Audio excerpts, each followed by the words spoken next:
Well.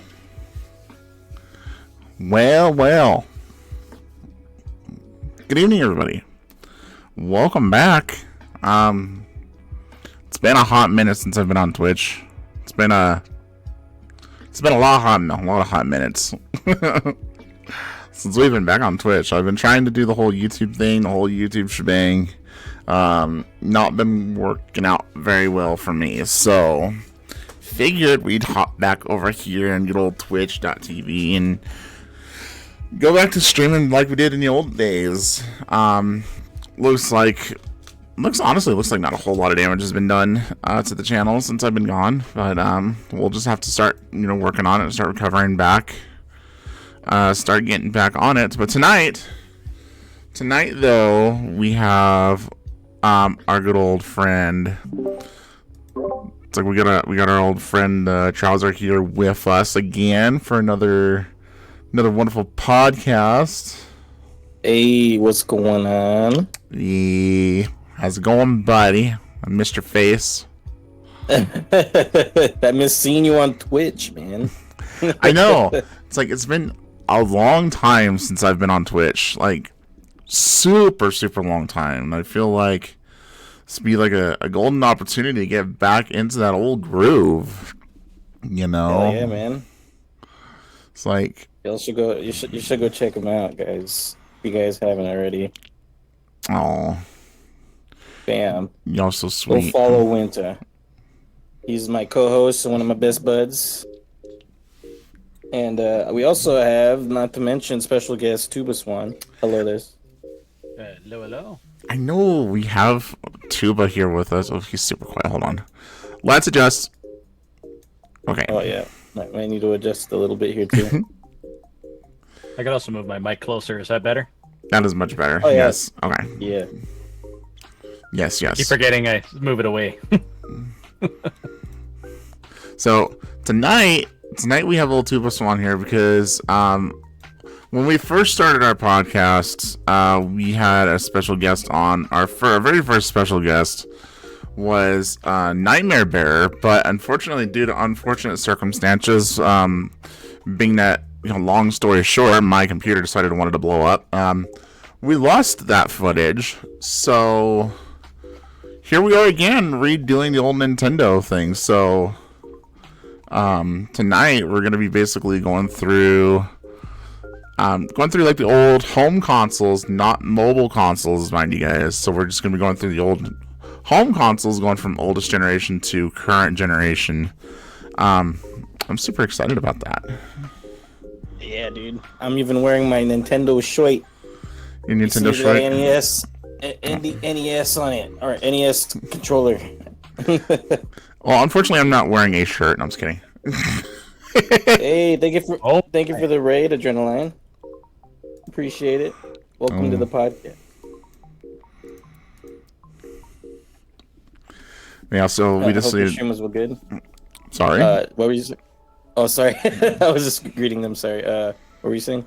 But I'm super excited to get back into Nintendo again, and I'm super excited to have Tuba with us for the first time on the podcast as well. Super excited. I know that Tube's been watching. I know that Tube's has been watching the podcast for a while and he's been enjoying them from what I've seen.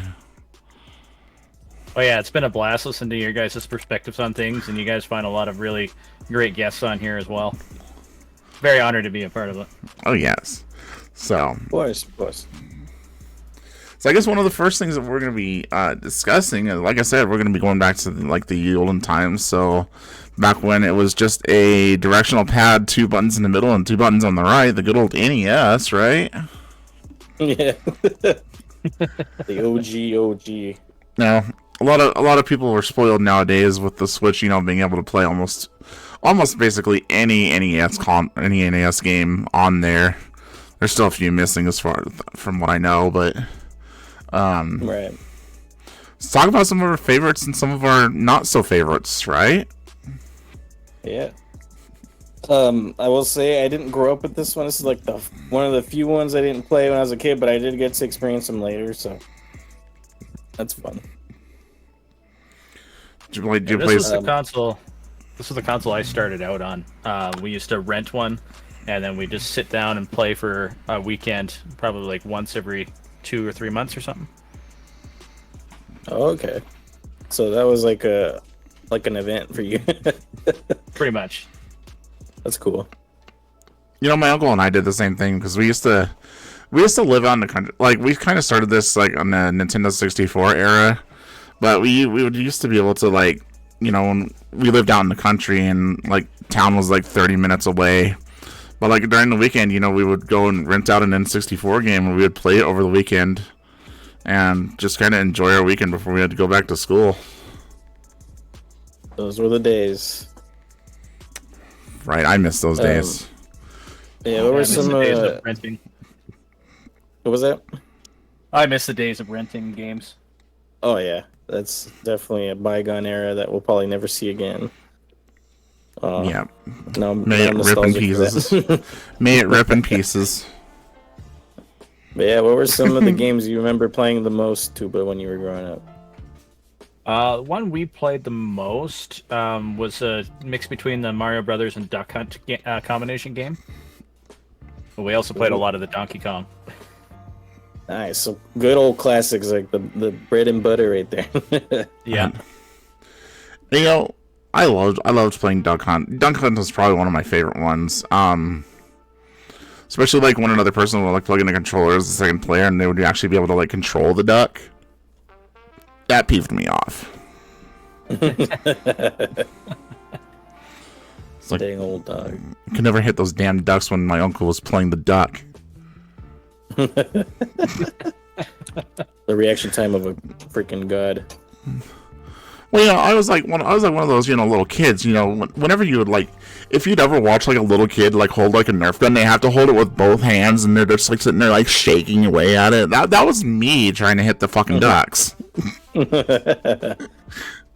So that's how you do it. But let me tell you though, like I loved playing like. My personal opinion, yeah, all the Super Mario Brothers were great. Like I think 3 is probably gonna be my favorite of the NES era. Like 3 will probably be top notch. Yeah, I think I agree with that. 3's pretty damn good. I haven't beaten a whole lot of games though in the NES era, like the Mario Brothers series, and then like the first Legend of Zelda. I've beaten.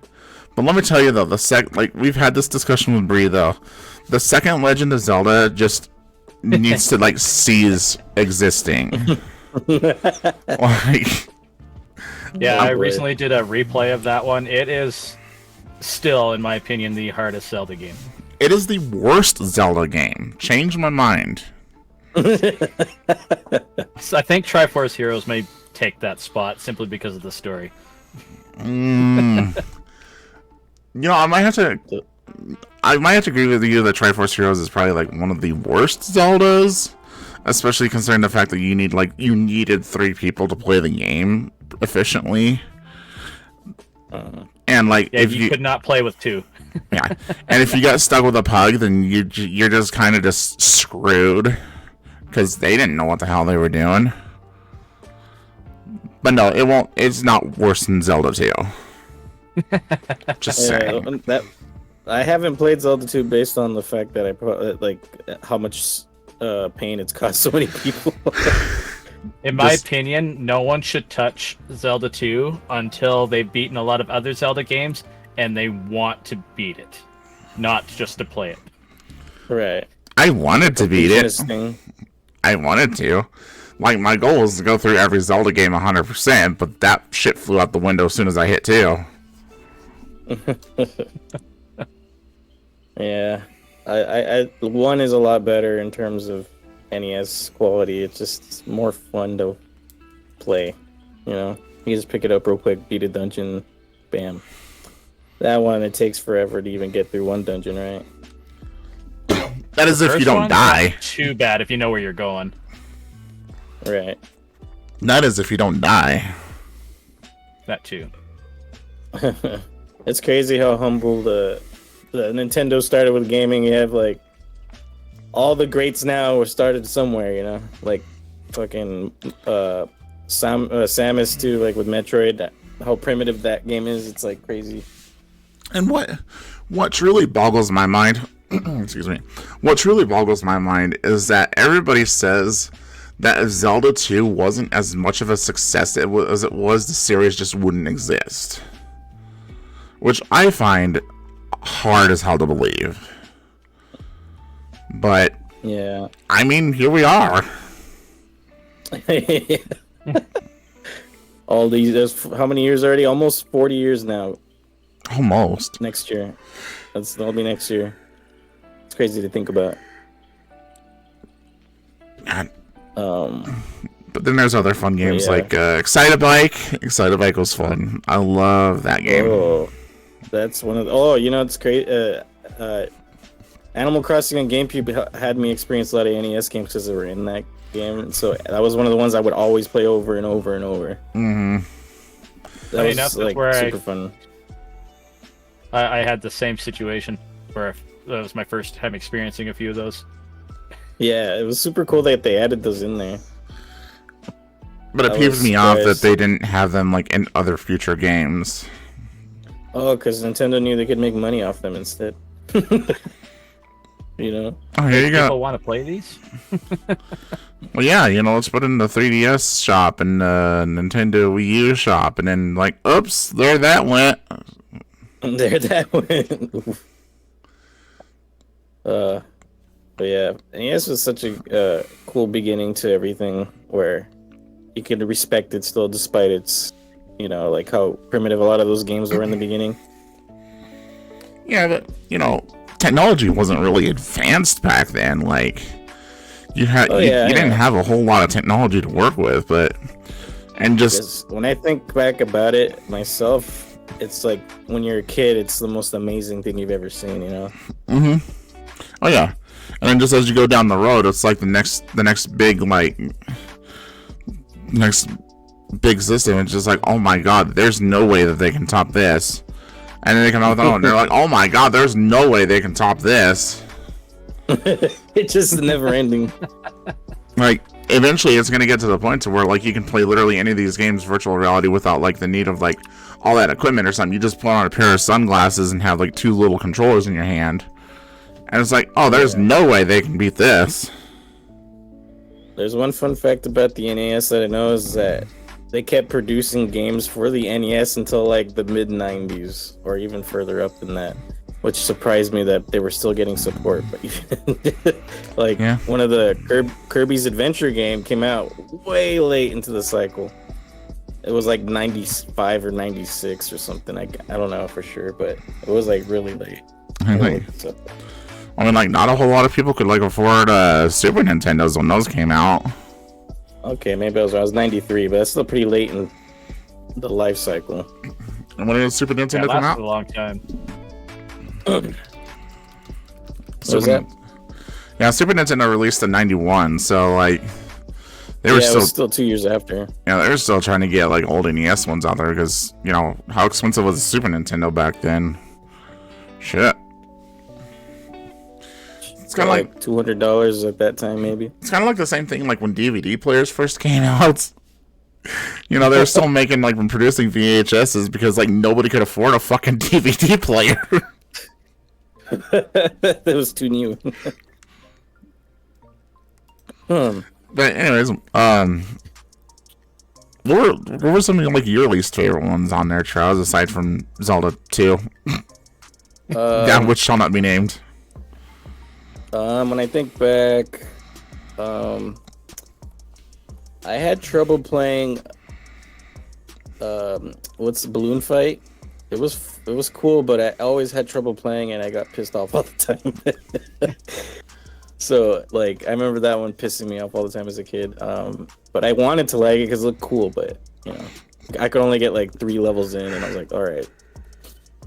And then also the original Donkey Kong Mario Arcade is a piece of shit. I don't like it, dude. I love Donkey Kong, but the first one's so rough. Like, even with all the experience that you had playing in Donkey Kong 64. I avoid it at all costs, man. I do not like doing that thing. You have to do it twice in a row. I know. It's like, no, terrible. And it's slightly different than the original one too. So it's got its issues. But yeah, that's probably one of my least favorites. Did you ever try the Donkey Kong Jr.? I did not, or I don't think I did at least. It's similar, but it's slightly easier. I wonder if you'd enjoy that one. Is that the one where they blow air in his ass? What the fucking shit? you know what I'm talking about? Yeah, it's the one where you play as Donkey Kong Jr. and you rescue Donkey Kong. You rescue Donkey Kong from Mario. I see. Blow air in his ass. I don't know. I was trying to think of which one you meant. I think Mario has like an air gun that he just blows hard air onto DK's butt when he's trying to climb down the fucking vines. That's what I remember. I don't remember that one. I think it might have been the third one or something. The third game. Well, yeah, I don't remember blowing air up DK's ass. What gaming memories do you have? What?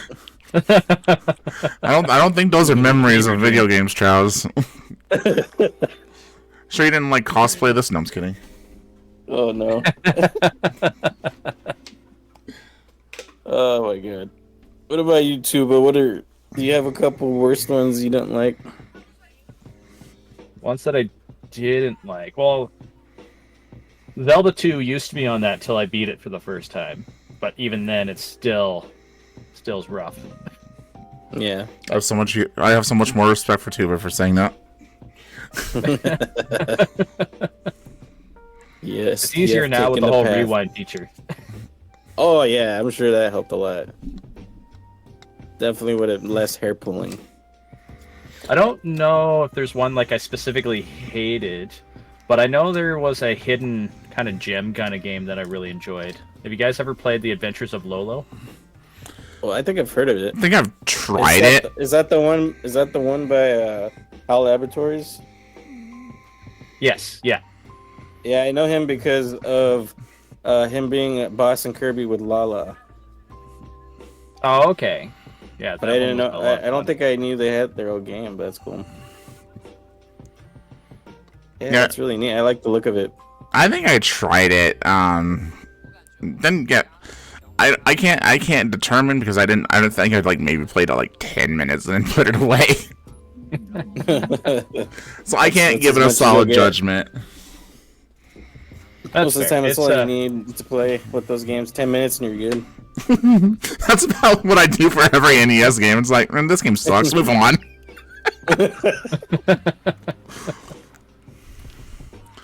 That was kind of one of the things. It's kind of one of the things. Was like my uncle. He bought like this bulk collection of Super Nintendo and Nintendo games. Like when they were still like super cheap. Nobody was like trying to collect them and then plate them in glass and stuff like that and send them off for grading and stuff like that. No, he bought like a bulk of like NES games, Super NES games. So there was one day where I just was like browsing through them all, like, and that's where we will move on to our SNES topics. Like I said, I played a shit ton of Super Nintendo. This is the one where I kind of got introduced into. So, and I'll say that like one of my absolute top favorite games from the Super Nintendo is Link to the Past. Oh yeah, I know that for a fact. Love me some Link to the Past, especially now that I know how to like randomize it, and it's just like, it's heaven, right? Heaven for me. Heaven. I know exactly what you mean with my randomizer that I love.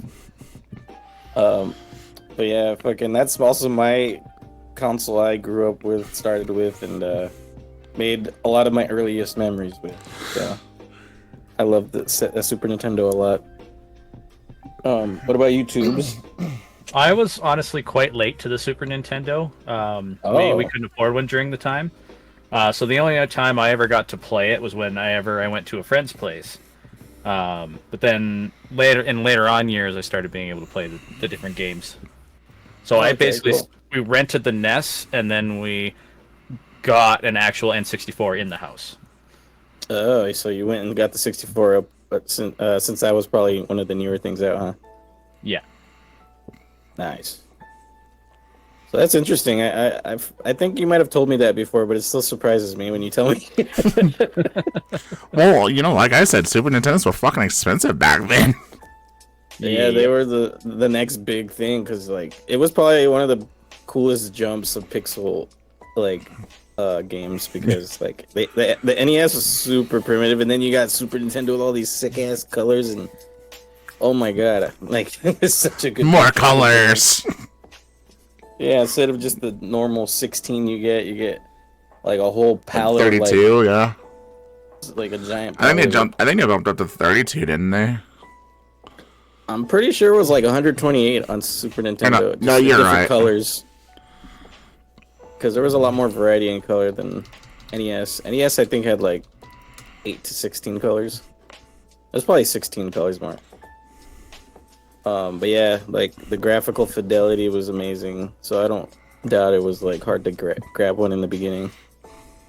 I think because it came out in 91, I didn't get to play it till I was born 94, and I didn't play it till 97, so it was like 6 years for me. That's wild. What were some of you guys' favorite games from the era? Like, I got too many. You can start too, but I think the ones I played the most as a kid was Aladdin, but then the Super Mario World and I believe Mega Man, I think were the ones I enjoyed the most. Mega Man X? Yeah. Hell yeah. I loved Mega Man X. And Super Mario World. Wait, that's like the first one. Never mind. Try again.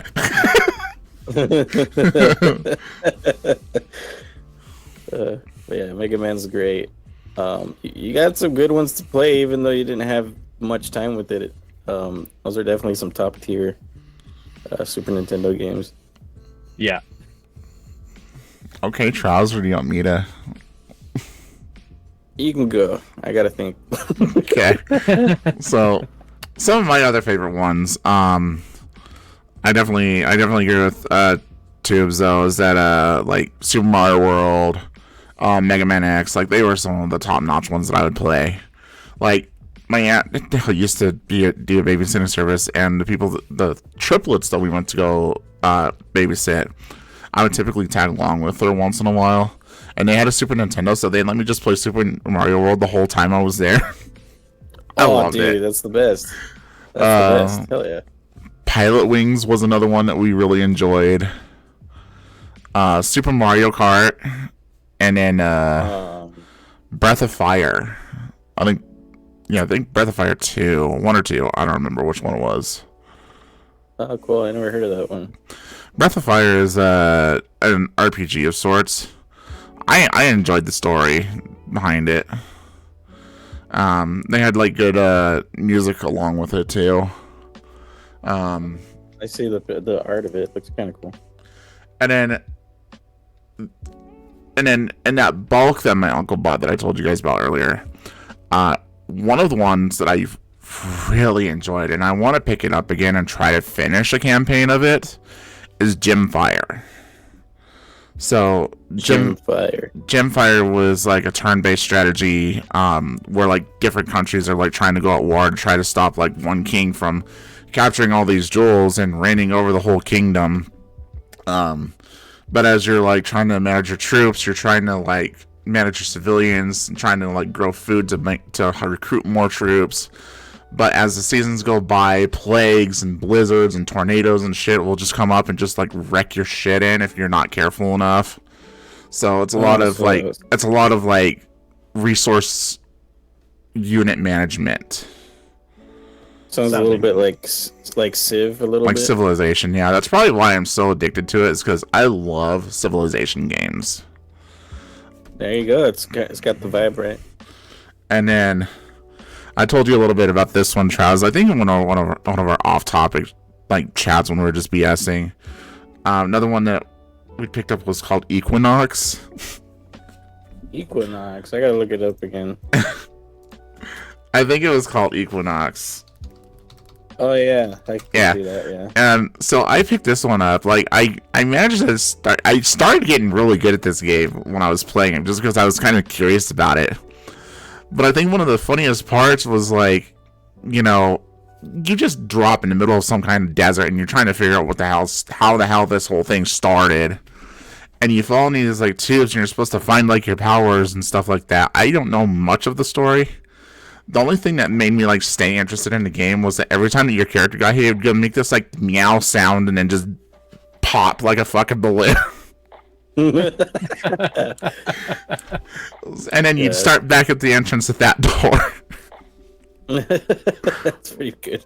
I don't know what that kept me fun. so interested in this game, but I loved playing it. I mean, sometimes things just compel you, you know, and you just don't know how to explain it. I feel that. But yeah, that's kind of like my belonged list. It's a pretty good list. For me, the only one that I started with and got good at like 4 years old, I would beat everybody in my family at it, and it's Tetris Attack. That game with it's the Yoshi version of it, and I was so good at it, very good at it, and I still have the skills to this day. Whenever I play it, I can still play hard mode. But yeah, that's when I remember really getting good at when I was young. Super Mario World, very, very fun memories with that.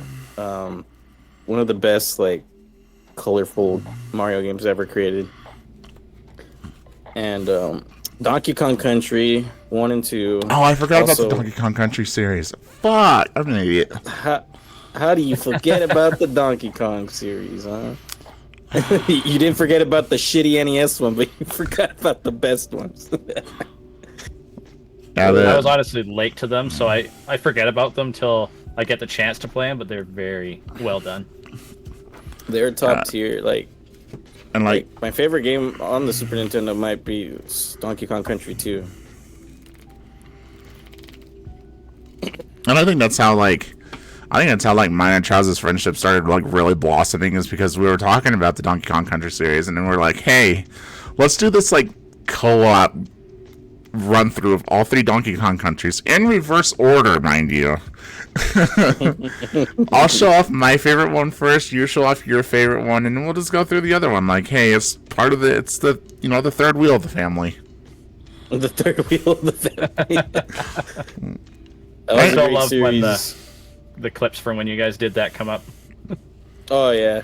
It's a great series. Like, if you want to check out our playthroughs of all of them, it's on Winter's YouTube channel. They are all edited down, so you're not seeing like any of like the dead space or anything like that. It's all just like our hilarious moments. And then we also kept it to where you can see like where all the guides, where like all the barrels are and everything like that for guidance, but it's mainly humorous stuff.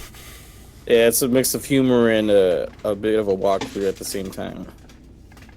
But yeah, definitely go check out Winter's channel on YouTube. If you want to check it out. But yeah, those are definitely some of my favorites. And what else was there? There was probably another one I can't think of right now, but those are definitely the top for sure. That I played all. Oh wait, Kirby's Dream Course. I forgot about Kirby's Dream Course, the golf game. I know you spent so much time on that one. I fucking love it. I played it with so many of you guys. I know I played with Tuba. I might have played it with you, Winter. I'm not sure. No, you haven't. I never touched that game. Okay. I've played it with a lot of people though. Oh, thanks for linking in the channel. Oh yeah, thanks.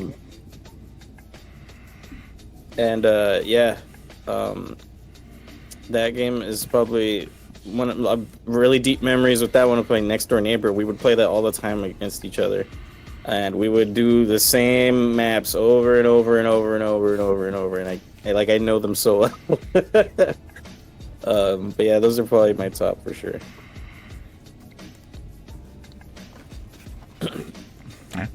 So what about? Now we talked about our best. What about the worst Super Nintendo games you've played?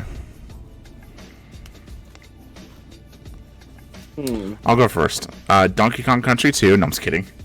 No. No. Shots fired. No, I loved Donkey Kong Country 2. It's definitely not my favorite Donkey Kong Country, but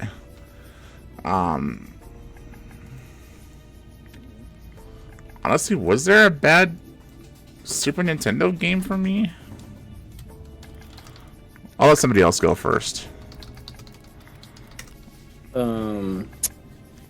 I can't really think of any that pissed me off. That or sucked. There was a Power Rangers game that was a little rough around the edges that I remember.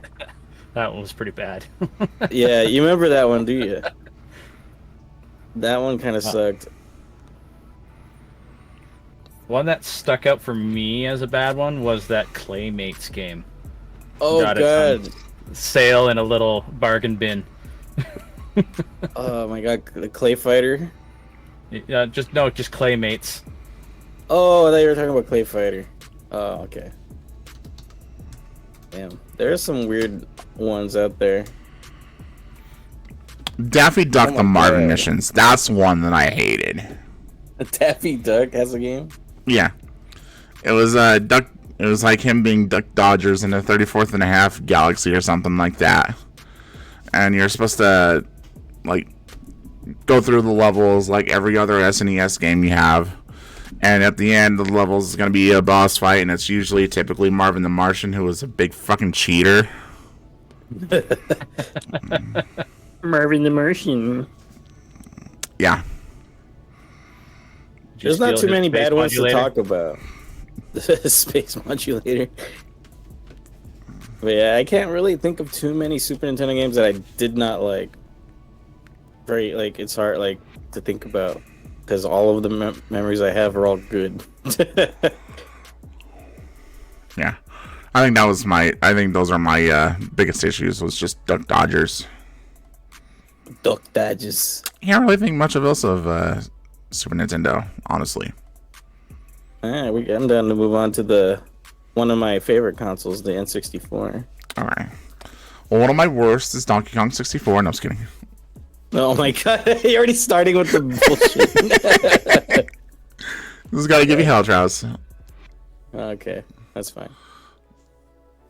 Well, I think I started off the best on Super Nintendo, so I'll just go and just slide that crown over to you, buddy, and let you start this one off.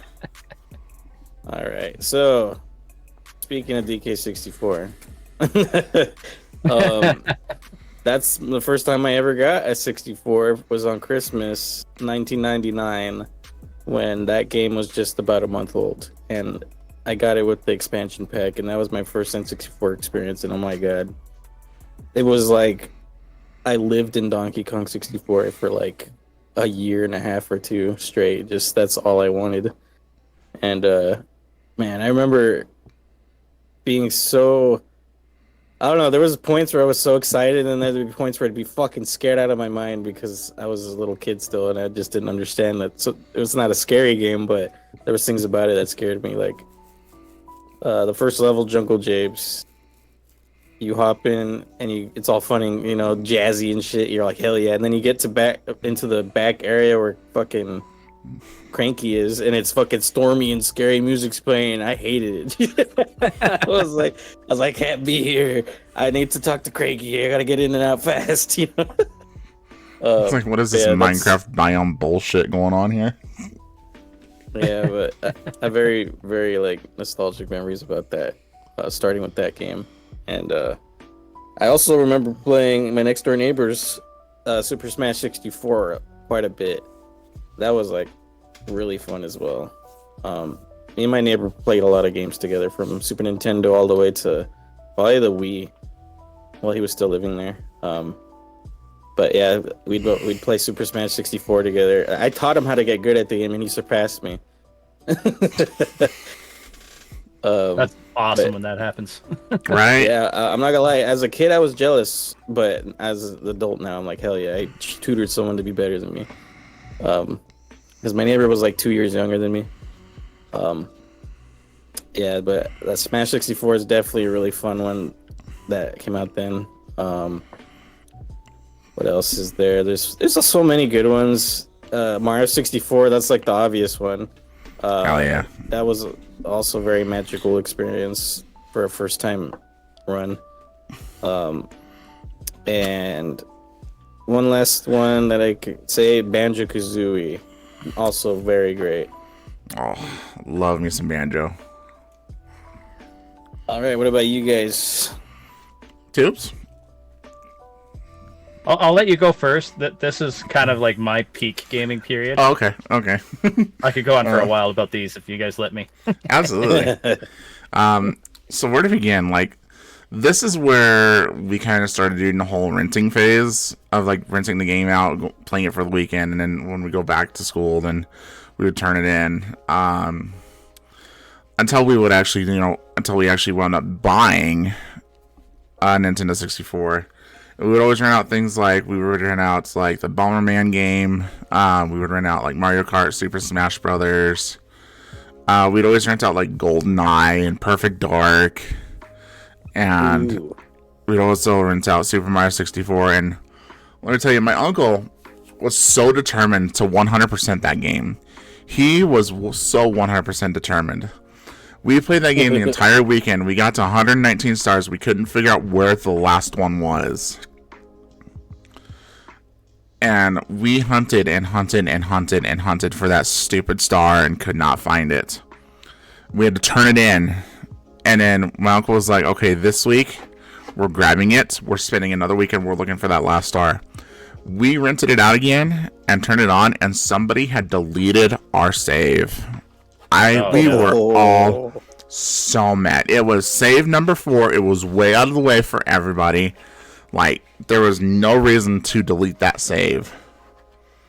But somebody did, and we were furious. Like, I bet. Good reason. And I'm sure it was one of those toads you needed to talk to or some shit. Honestly, there's 2 toads. Just 2 of them you just had to talk to get a star. Honestly, I don't remember what the one was missing. I think it was the other one that was like opposite corner of Rainbow Ride. Oh, that one. That yeah, there's one, 2 stars in there. Yeah. I think that's the one that we missed, and we just could not figure out what the hell we needed to do. But yeah, so those were like all the games that we enjoyed. We always got together for like Perfect Dark sessions, GoldenEye sessions. We loved those games. We played the Harvest Moon 64 game. Like Trout said, Banjo and Kazooie. Like Link's Past, Jesus, Ocarina of Time, Majora's Mask. The 64 era was just so good to us. Was so good to our family. Oh yeah. So I'm kind of with Tubes on it. It's like I could talk all freaking day about it. Other favorites would be like Goemon's Great Adventure. Oh, love that game. Huh? That's a nice pick there. It was the side-scrolling one. Loved playing that game. That was my game. I 100% of that shit. I 100% of that shit. Nice. So that's where my favorites are. Very cool. So I think I have way too many favorites from this generation. Like, even my still favorite game from all time, Banjo-Kazooie, is within this era of gaming. I've played that so many different times and even done a speed run at this point. Yeah.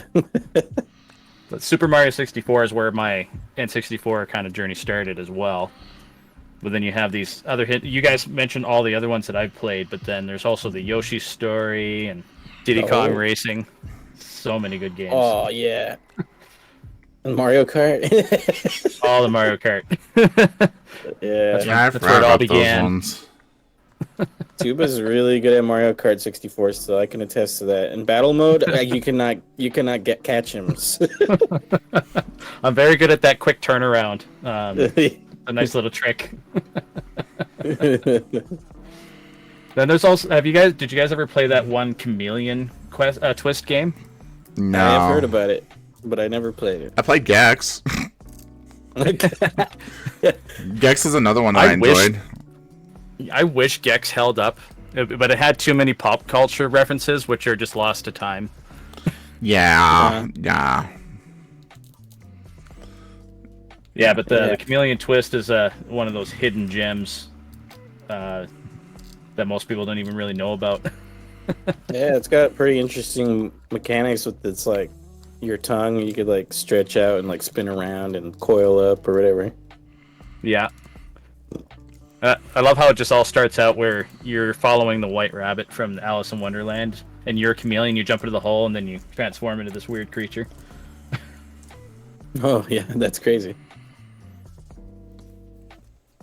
Wasn't And it was a small library, though, right? Like, the N64, I don't think exceeded 400 fucking games, but, like, half of them are great. That's crazy to think about. I don't think there was really a bad Nintendo 64 game out there. Quest there 64. Or Lego Racers. Oh. You can't count Lego games. Like, Lego games are just Lego games. Quest 64. I thought I was going to enjoy Lego Racers because it's a racing game, but then you get to the final boss and he's maxed out all the stats. No. It doesn't matter what you do to beat him. Never mind. There is one super bad Nintendo 64 game I completely forgot about. And I think everyone can attest with me on this one. Superman 64. Oh yeah, that's the one right there. Oh, we also forgot like all the Mario parties. Oh my god. Oh yeah. Tubes, I have to ask you. Were you in that stream when it was Schnauzer? Who else was it? KK and Bree. KK and Bree and I. Did you ever see that one turn that like Bree just like totally just screwed every single one of us over? I did. That was great. Oh, such memories. Yeah, she pretty much screwed me over though, because she took all my coins and then she triggered a happening and it rolled her all the way to the star, and then she grabbed. She wound up stealing, if I remember right, she wound up stealing 2 stars. No, she wound up stealing your money. I think stealing one of your stars. Had it hit a happening to where she could get a 3rd or 2nd star, like literally that turn. Yeah. And it was disgusting. The Mario Party takes no prisoners, man. It really doesn't. It's true. Oh, they also have... There's one game we have to talk about, though, because everybody's played it. The Wave Race 64. Oh, dude. I loved Wave Race. Dun, dun, dun, dun, dun, dun, dun, dun, dun, I've spent so much time on that.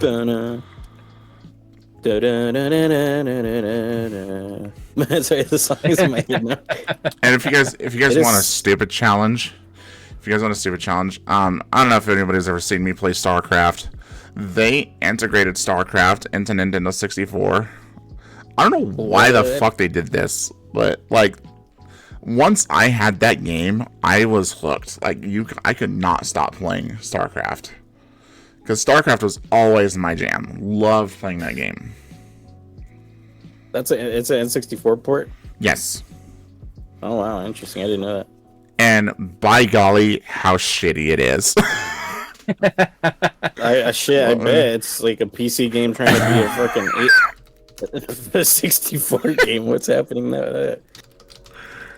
I actually didn't know StarCraft came out on the N64. Oh, it did. You also can't talk about the N64 without Conker's Bad Fur Day, like one of the last games to ever come out in 2002 or 2001. When I was a kid, I wasn't even allowed to play that one. I was fucking lucky because I rented it like 2 or 3 times at the Hollywood Video in my area, and my mom was allowing it. She's like, yeah, you can play it, whatever. And then, all right. And then eventually they're like, sorry, even with your parents' permission, you cannot play this, because they had so many complaints from parents that they just weren't willing to risk it anymore. And I was like, no, I wanted to fucking play the funny squirrel that pisses, you know? Like, the squirrel that pisses? Yeah, I was like, I get to pee. That was one of the first things I did in the game was pee. Because it had a save file in one of the spots that has one of the beer kegs, and I was like, oh, hell yeah. Oh man. All right, I think this will We're be. just banger after banger.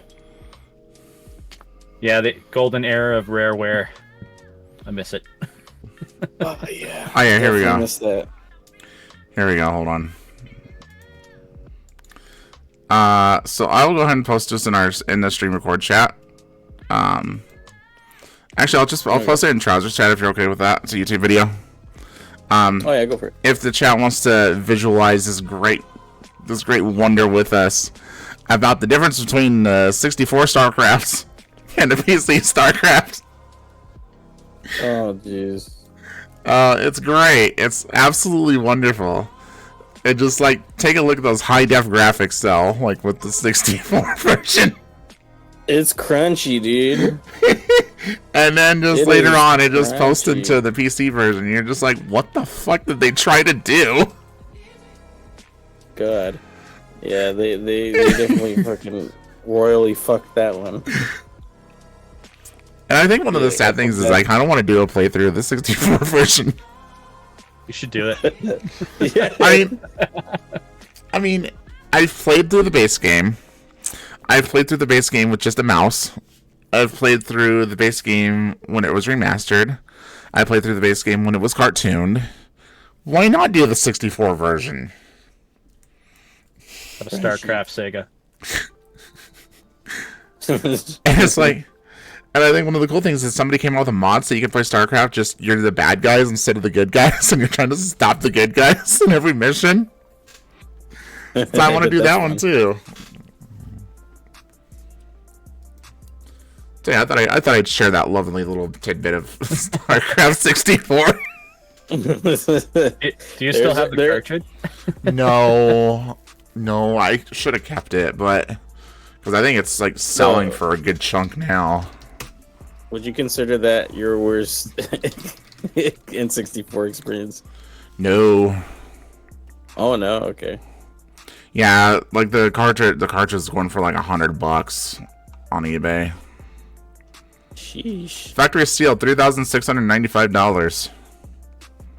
Wow. That is a doozy. Oh, what is Or this? a shit game. I'm just kidding. Oh, a graded 8 slabbed StarCraft 64 sealed in box, $6,600. God. People just be spending that much.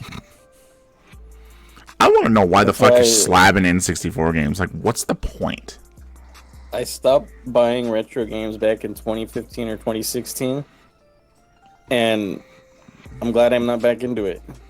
Because of the prices. Like, you'll be I try to get surprised. to some good classics. But beyond that, I don't really hunt them. And surprised that I got Paper Mario: The Thousand-Year Door for $30 with game case and manual. Oh, that's awesome. Nice. Yeah, I got that in 2015, so like, it's like crazy now that before the remake got announced, it was like at 170 or some shit. But it's gone down since the remake is coming out, which is cool. But yeah, speaking of Thousand Year Door, fucking GameCube. Oh, Jesus. That was my era. You're mean- like that every era. This is my era. Yeah, this is my era too. Like I was the Nintendo person in the family. Oh yeah. Oh yeah, me too. I could Funny. talk This forever is about my Nintendo. era. Every era. Yep. That's a good era. The It's Wii the one whole wasn't era. my era, so no, I'm not gonna do it every era. But the Wii one was there. Like the GameCube itself is like also a very underappreciated console, I feel, because at the time people were like, ew, you got a GameCube? Why don't you get a PS2 or an Xbox? What do you know, like I remember that being the case for a lot of things, and I was like, but it's got cool games, you know. I'll tell you why. I'll tell you why I went with GameCube. Animal Crossing, Super Smash Brothers shoot. Melee. Let's see here. More Legend of Zelda, The Wind Waker. Crazy Taxi. Gauntlet Dark Legacy. Pikmin. Like all the fucking Mario Karts that came out with. Like all the Mario parties they came out with. I was like, there's all the Mario Karts in one console. I think 007 Nightfire, I think, was the one that I played. I think I played a lot of Nightfire. No, Agent Under Fire. 007 Agent Under Fire was one that I played through a lot. Must I go on? I think I missed that one. I'm trying to think. We just did a lot of Agent Under Fire just because when my mom used to be a registered nurse, and like her partner had a daughter, and we were both like homeschooling, so they would just bring us to work with them, and you know, we would hang out and just like entertain each other, you know, while our parents worked. So I had like a GameCube, and I had like this little teeny tiny like little screen that fit on top of the GameCube. This thing was so fucking tiny, but like we had like scrunch like real close like to watch what we're doing.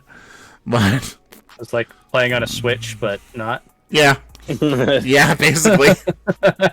When you get those things when you're younger, it's very cool because the commodity of it all, you know, but it's not very practical and all that, you know. But that's cool. I was just like, how the GameCube was doing like little peripherals like that. Yeah, this would be the monitor right here, actually. This exact one, this exact model. I'm not gonna spam Trousers chat. I'll just put in our stream record Discord channel. That'd be the one that we got. And we had to like scrunch together and just watch it on this little teeny tiny screen. Oh, let me look at it. Let me see. Oh yeah, this thing. I always wanted one of those. You would have to like put your GameCube up to your lap and watch it yourself or something, you know. But that's cool. And it was like, cool because neat. It was cool because my uncle got like a little like car charger thing, so I could just plug my GameCube into the car charger and play while we were traveling. It was so fucking cool. That's like a giant Game Boy, dude. I was spoiled with the GameCube. Yeah, I have to ask. Did you guys get the chance to play with the Game Boy player? No. Yes. You did? Oh, lucky. I think. I think I had to because of one of the Legend of Zeldas.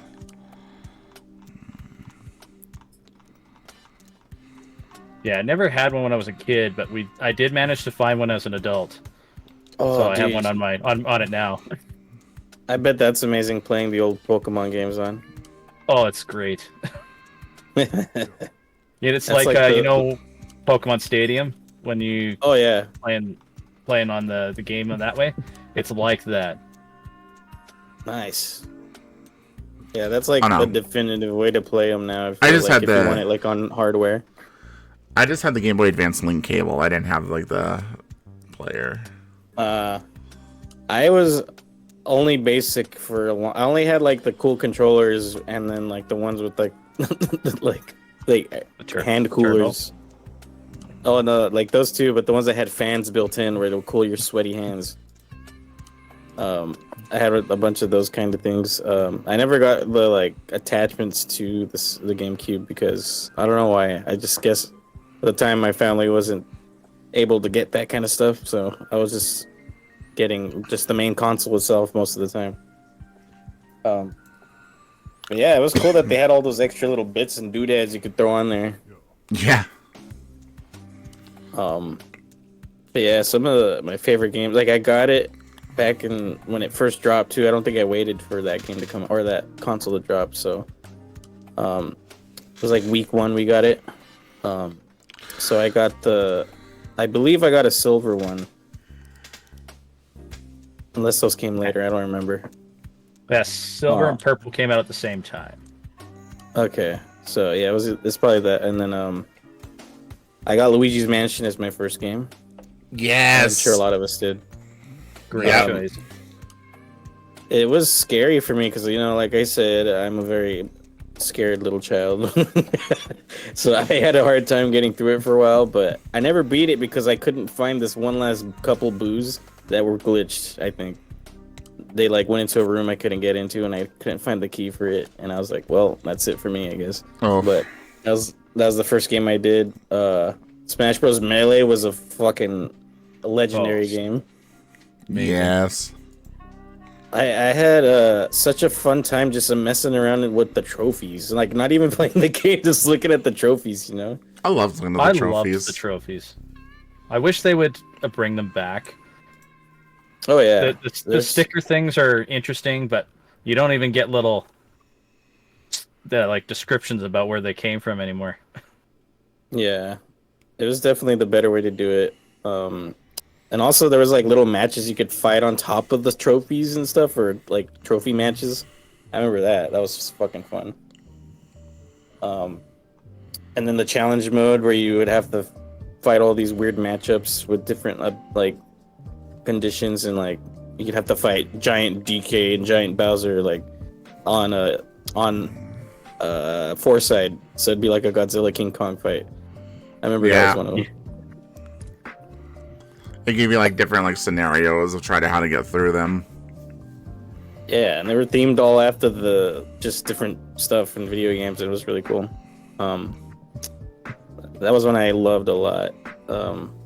Unlocking all the characters, getting Mewtwo was like such like it felt like a myth, you know, like getting Mewtwo. Oh, it was so hard to unlock. Yeah, it was like a mythical type deal when you got them. And I remember there was back in the schoolyard, we had a bunch of rumors going around that you could unlock Metal Mario and Raichu. Master Hand. And I let this kid borrow my game because he said he could unlock it for me, and my memory card. And he brought it back like after a week. Sorry, but I couldn't get it, dude. I'm like, and it was a fake ass. You know, it was just fake the whole time. I think he just wanted to borrow it. Right. You know, it was like a weird way to ask to borrow it. At least you returned it though.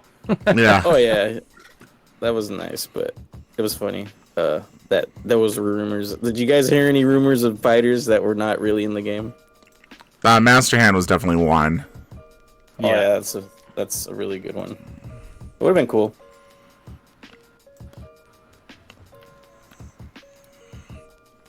And then I remember rumors of when my friends had the internet, they were saying, "Oh, we're gonna get Super Smash Brothers Revenge after Smelly." And I was like, "Revenge? I need to see where you saw that." Like, I remember these so clearly, like Smash Bros hype back then. My dad works for Nintendo. Revenge, like Super Smash Bros. Revenge, is like them getting really crazy with the fighting. Like they start bleeding now, and I was like, "What?" That was just one of my friends' stupid lies again. Yeah. What other games did you guys enjoy? Like that's definitely one of my favorites. No, one that I spent like a crap ton of time on is definitely Gauntlet Dark Legacy. Like I definitely that's a hidden gem. Yeah, it's really good. Like if there was ever a point where like it comes out on Switch, like if they ever do like GameCube games on the Switch, and Gauntlet Dark Legacy is one, I so badly want to co-op with somebody to play through the game. I will 100% go with anybody to play the game. It has such a weird art style. It's like it reminds me of Jet Set Radio, but it's also like medieval instead. Like just the way their models look, you know? Yeah. I was looking through like some of the other games on I definitely was looking through some of the games on this list here. Like ones that I've played, ones that I've not played. There are like a bunch of games that I've not played. But like I know two of the top games for me were both Twilight Princess and Wind Waker. Oh, yes. Hell yeah. Twilight Princess is a banger. That's my favorite. God, that's like the perfect Zelda game in my opinion. Right? But y'all know this from our Zelda podcast. Oddly, once we Wind get Waker through, does take the higher spot for me than Twilight Princess. Yeah, you like the what do you call it? The world better than the Twilight. I like Twilight's world better. I just like the story building and the monster interactions in Wind Waker better. Oh, okay. Gotcha. It's got a little bit of personality to it. So, another couple that I found that I completely forgot about. One, where did it go? Turok Evolution. My god, that game! I think Evolution was... I mean, it came out on PlayStation. It also came out on Xbox, so it's technically not a GameCube exclusive. But I fucking loved Turok. I know that game for its really cool weapon system of having alternate fires for most stuff. Mm-hmm. Because like the shotgun, like once you found the add-on to it, you could like pump the shotgun 4 times and it would fire 4 shotgun shells at one time. Like the pistol could turn into a sniper rifle. One of the cool weapons that they had was like this, like it was like a little like homing bug. You'd fire it, and if it would hit something, it would sound like a little buzzsaw, and you just watch these guys body parts just fall off one by one as the like little thing just like ate at them. Jeez. It's one of the coolest skills you can ever see. And it just sounds like a little buzzsaw going as it just ate away at him. This is a very brutal game, huh? It was very bloody. Yeah, I hear that's like peak Turok for a lot of people. And then the other one, like, I was not a fan of this one. I think this one's probably going to be like one of my worst. It's Yu-Gi-Oh! The False-Bound Kingdom. Oh, that was awful. Don't get me wrong. Love me some old school Yu-Gi-Oh! Games. Like, I've thought about playing through some old school Yu-Gi-Oh! Games on stream. But False-Bound Kingdom, they changed it to where it was like a real-time strategy and you're on a field and you're moving your characters around. And we hated it so much, but we wanted to know the story, so my uncle cheesed in that we were able to just like play all the god cards for free. So you see a giant ass obelisk just towering over like the little tiny forest squares that you're going through.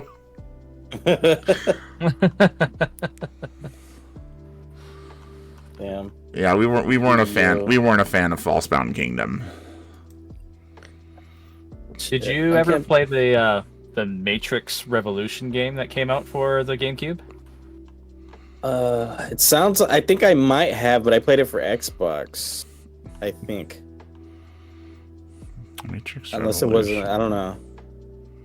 But I remember playing a Matrix game as a kid for sure. It was very weird and like, you're on like top of a building or some shit, and it's super fucking flat colors everywhere.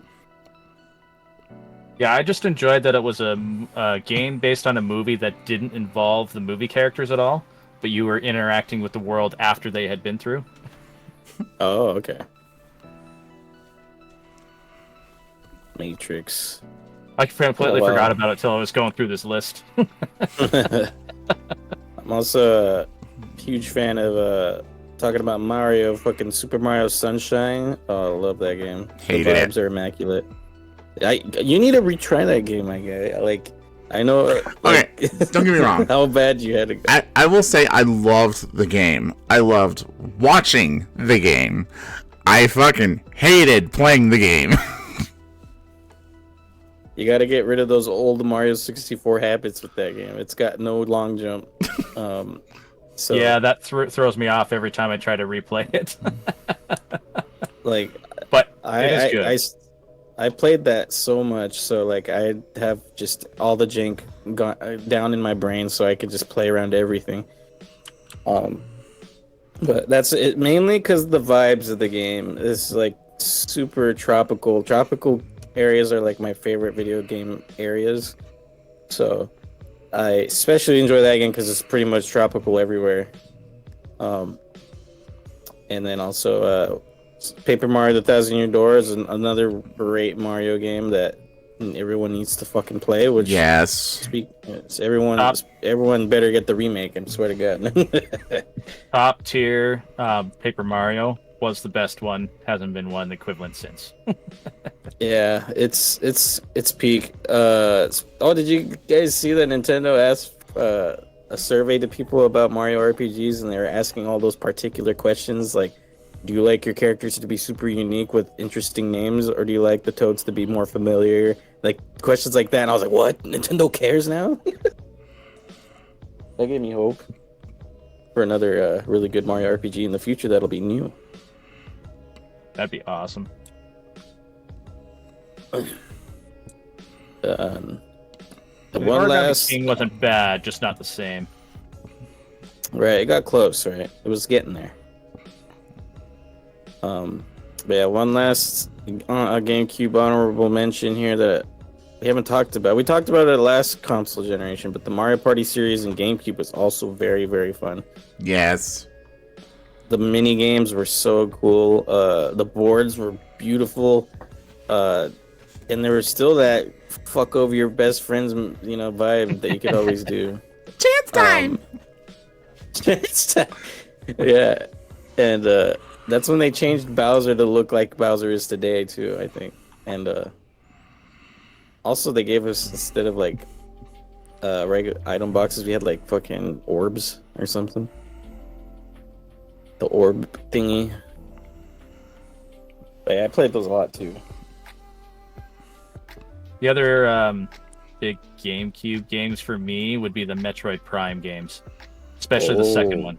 So Metroid Prime. I could not get into Metroid Prime, no matter how hard I tried.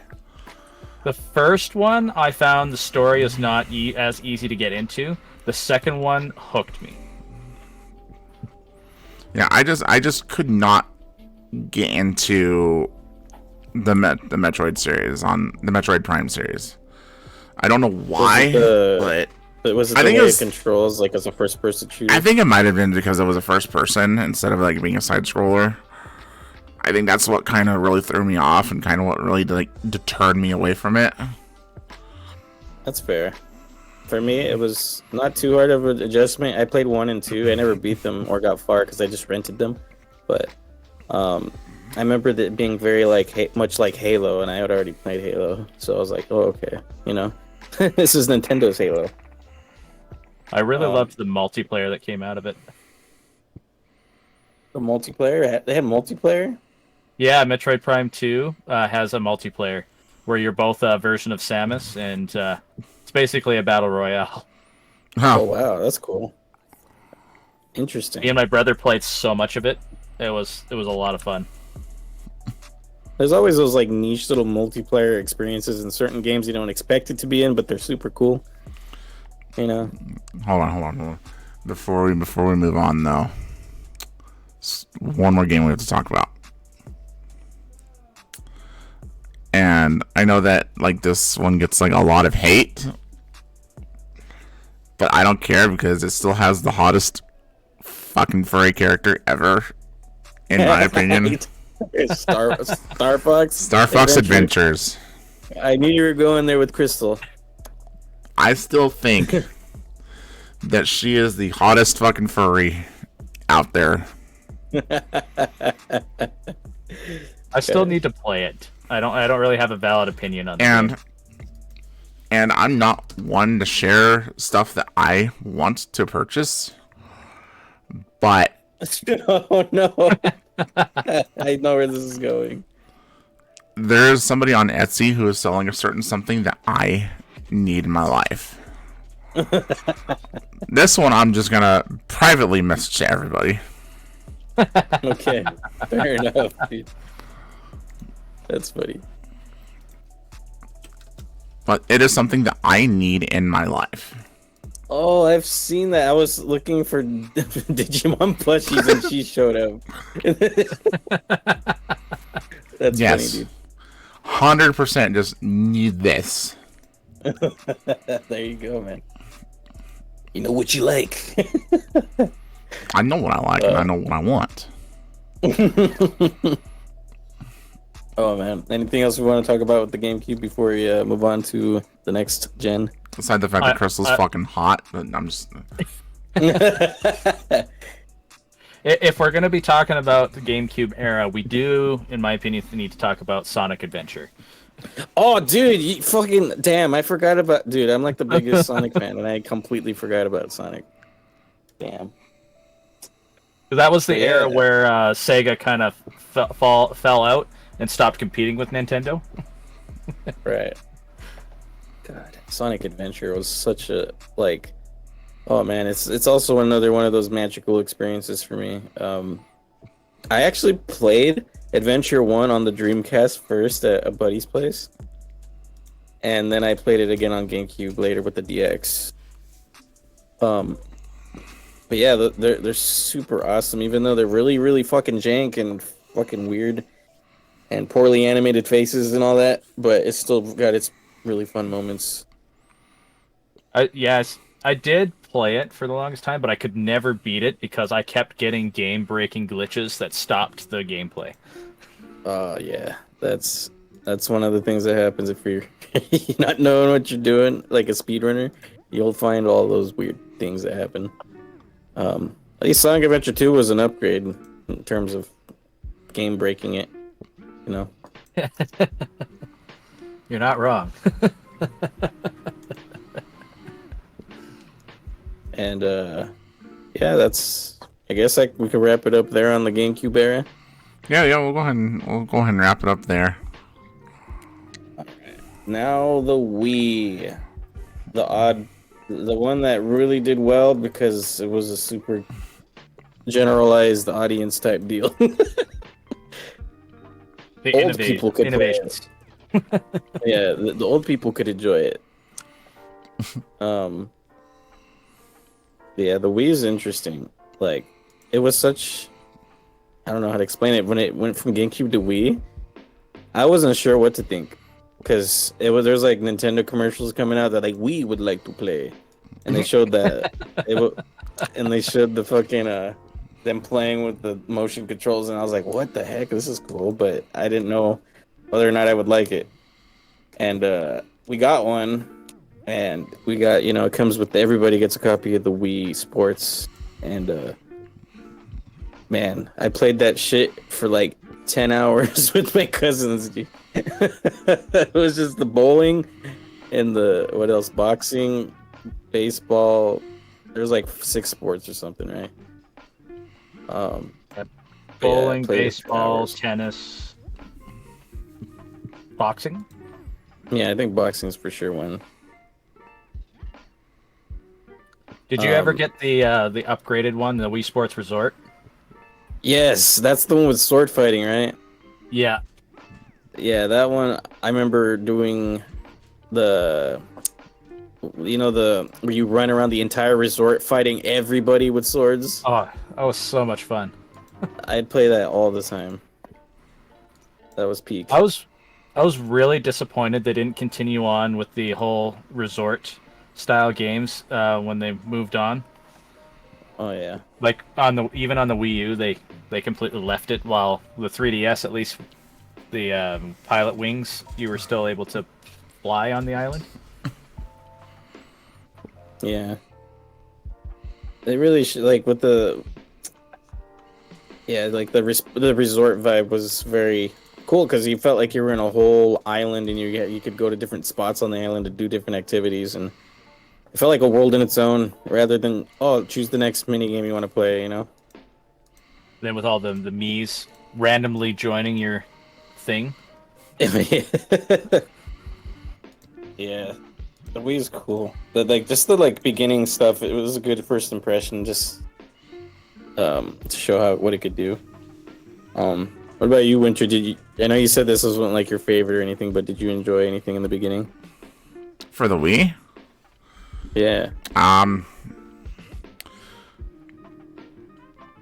mean, it was all right.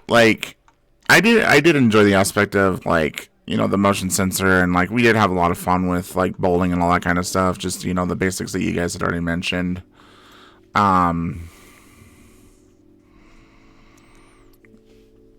But honestly, this the Wii was okay for me. We did enjoy it, but it wasn't definitely one of my favorites. It was just was there any games that stuck out to you at least? Let's see here. Yeah, I have to go look them up. It's been a while. One of my absolute favorites from the Wii era was Super Paper Mario. I knew you were gonna say that. I was like, it's gonna be Super Paper Mario. Oh well, I was gonna look up the list of games, but the story in it is really good. Okay. I need to play it eventually, still, because I it's one of the few, the only one that I haven't played that was considered good. You know, Trows. You need to play it, dude. I got to figure a way to do it though. I would need like with the at least Dolphin, I can download it, but I would need motion sensor and all that. I don't think I have all that. Do you still have a Wiimote kicking around somewhere? I might. I have to look. Because they are Bluetooth. You could just hook it up to your computer. Yeah. Oh, okay. I didn't know that. I thought you needed to finagle all kinds of stuff.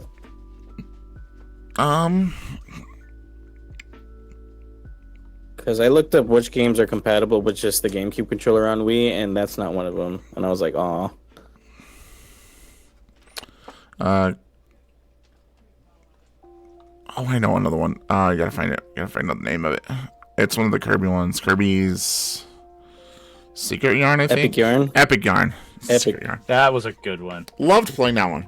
It felt way too childish for me, though. I felt like this is like, this is a game that you're gonna, like, introduce your toddler to, but no, like, later down the road, they got fucking hard. But Kirby's Epic Yarn. That's where they started making Kirby different art styles all the time, I think, right? That's like one of the starts. Yeah. And then, like, you also can't forget about, like, the... I'm gonna probably get blasphemed for this one, but, like, Mario Party 8 was, like, the best Mario Party game. Oh. I think. Okay. But when they went to 9, I think I might have had, like, an aneurysm when I played it for the first time. Like, the fuck is this?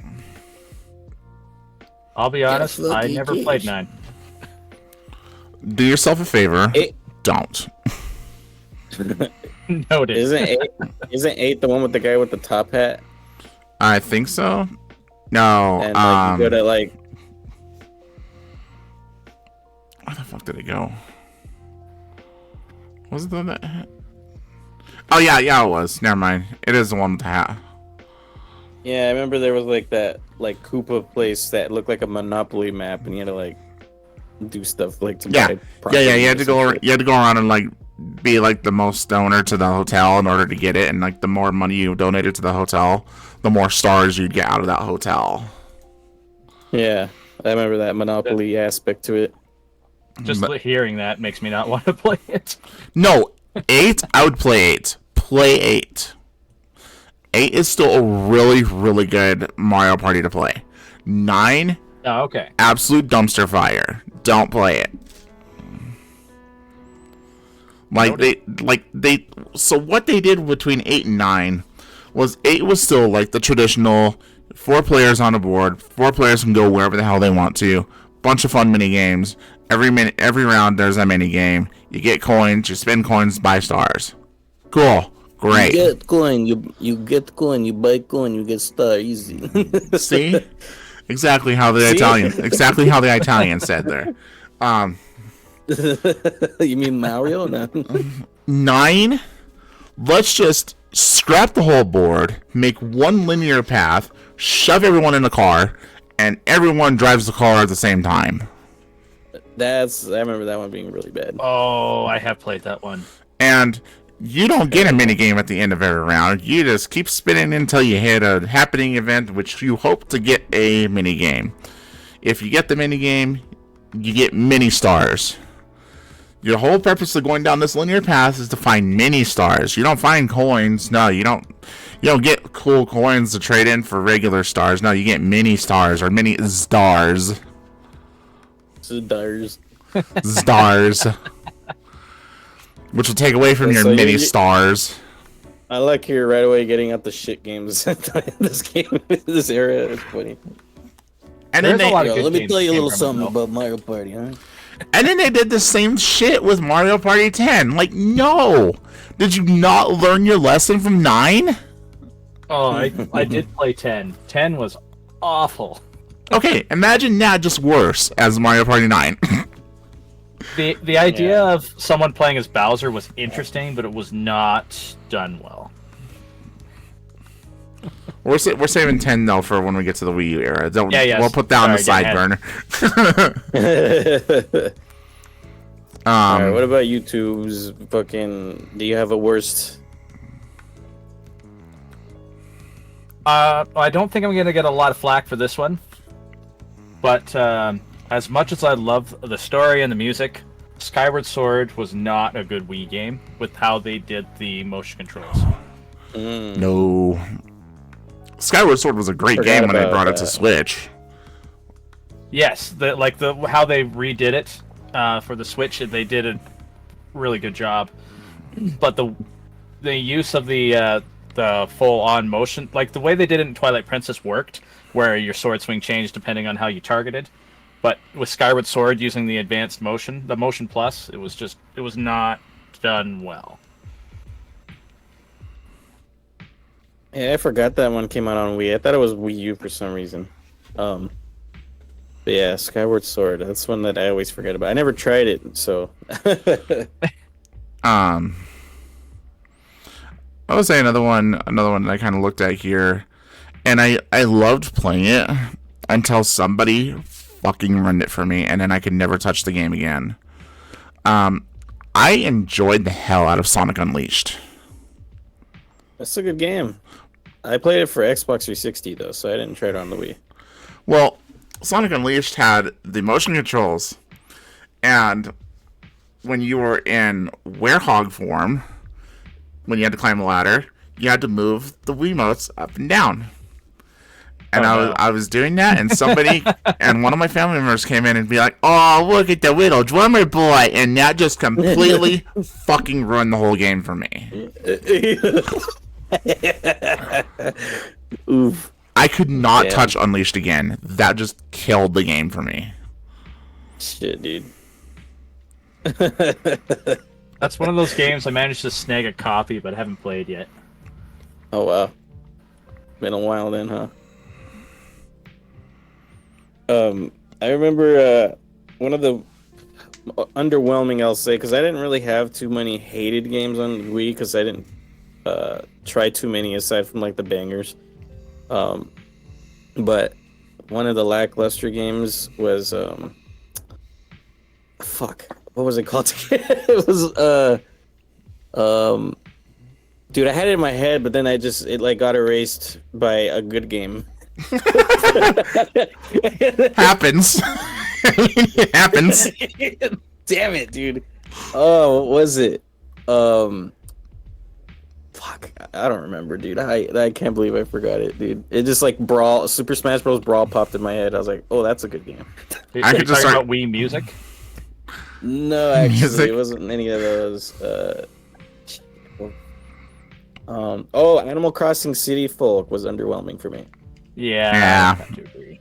Yeah. It didn't have that same magic anymore for me, at least. I never played Wild World as a kid, but I loved the GameCube version quite a bit. But I was hoping for more GameCube type deal. But it was more of the same, plus like the city area, which was kind of neat for a while. But there wasn't too much to do, you know. There wasn't much new stuff other than that. And it was kind of cool that you could try to socialize on there, like with the Wii internet stuff, Wii Speak. I don't think I used it though. I just thought that was a neat thing they did. But yeah, it was definitely an underwhelming game for me. Oh, we forgot about Galaxy. Galaxy. I hate that. We haven't touched really good games yet. I haven't touched a good game yet.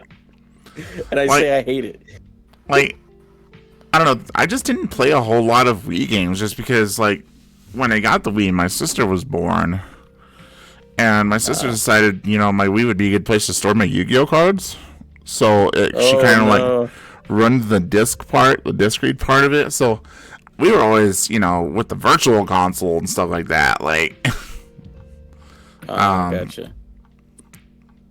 And let me tell you, one good memory that I have of the Wii, though, is when we decided that we were going to this is where I decided I was going to start my streaming career. Kid you not. Oh. Back in the Wii days? We tried starting it up. Yep. We tried starting it up. It was me and 3 other guys, and we were going to start a new channel, and it was always going to be called 4 Guys in 4 Hours. We didn't think much of the name until, like, we're thinking, like, oh, God. But, like, we would each... just going to have a good time for 4 hours, huh? But we would each take an hour block, and we would play one of the games that we had. And, you know, we had it set up to where there was, like, you know, there was a PlayStation there, there was a Wii there was an Xbox there, and we would all just take turns playing the games that we wanted to play for our hour. Idea. Cycling through. That's a neat idea for sure. A little rapid fire deal, yeah, kind of. Even though it's long form rapid fire.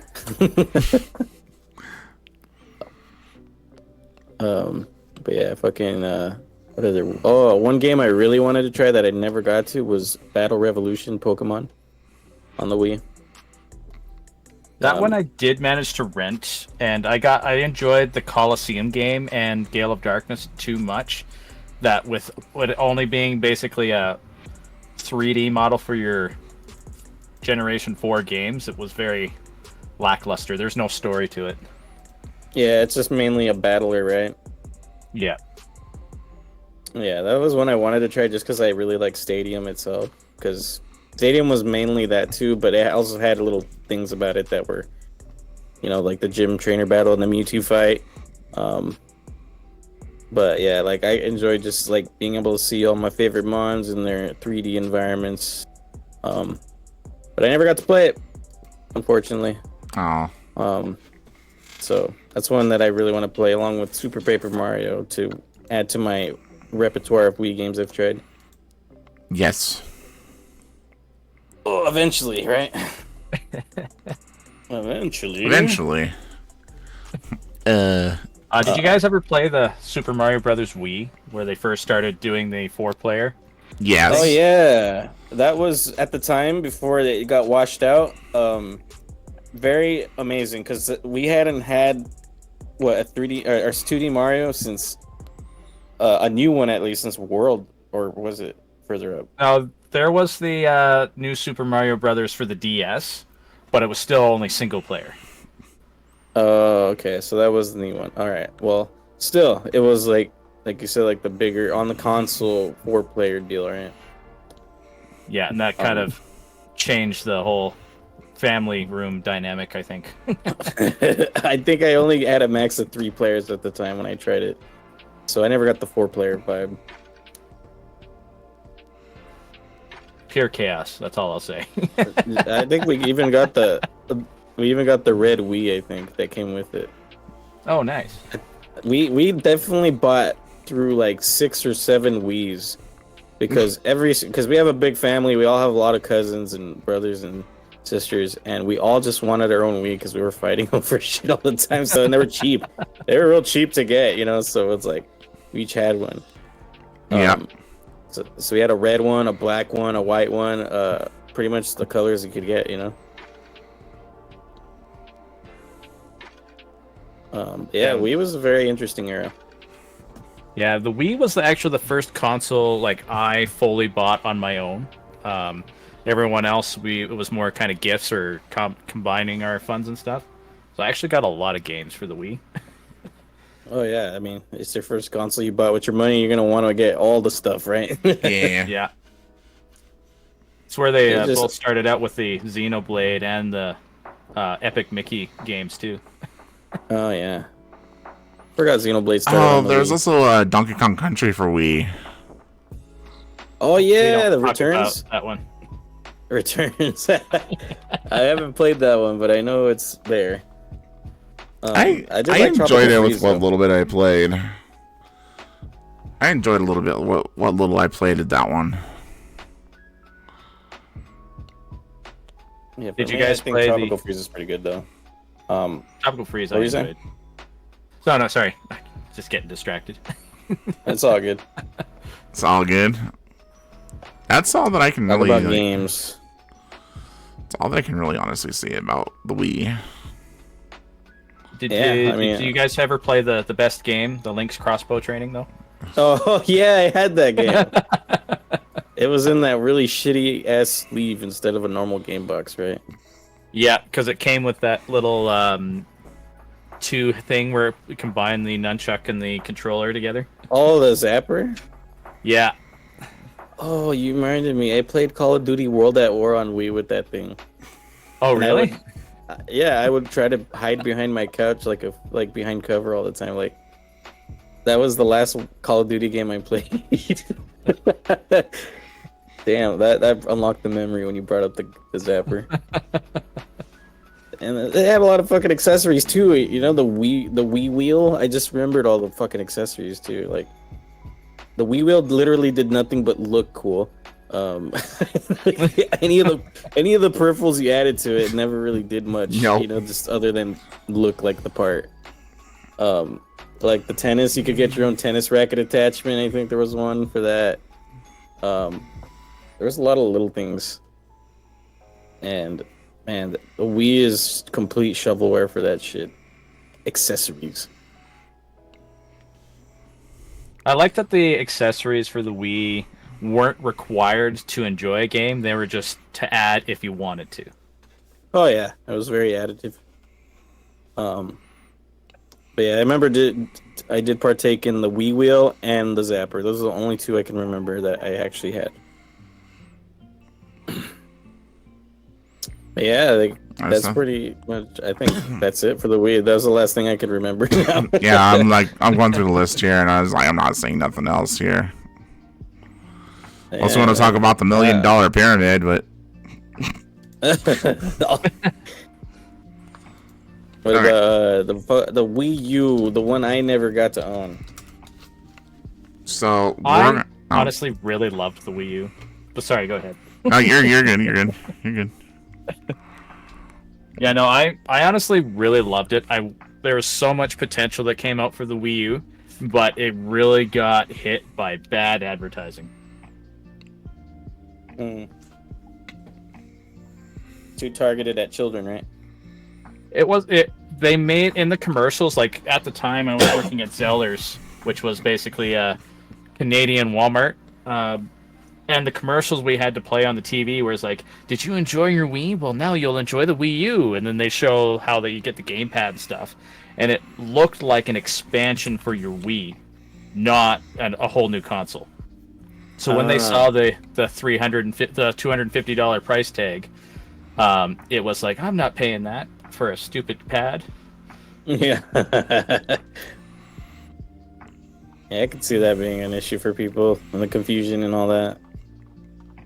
It looked cool in the beginning. For me, I was like, it just came at a time where I was just barely getting out of high school and I was getting into college and I was more focused on the Xbox.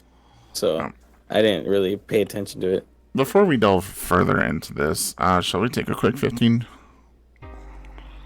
or take a little break? 5-10 minutes? Yeah, I'm down for a little break. Okay. Sure. All right. We'll be right back, guys. All right. Yeah, don't go anywhere.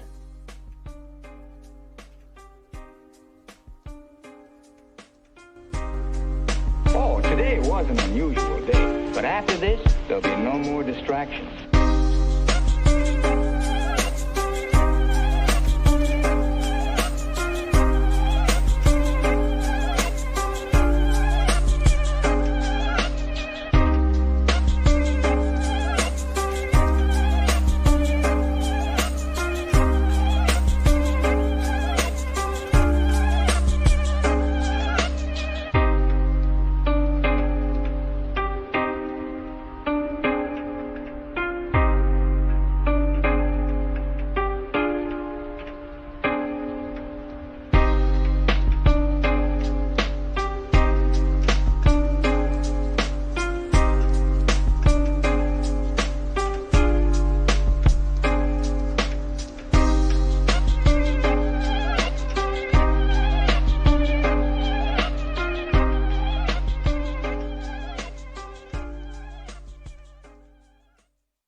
Okay, well, I have returned. I don't know about the rest of the crew. Oh, there's two, but yeah. I was gonna wait for old Schnauzer, Schnauzer.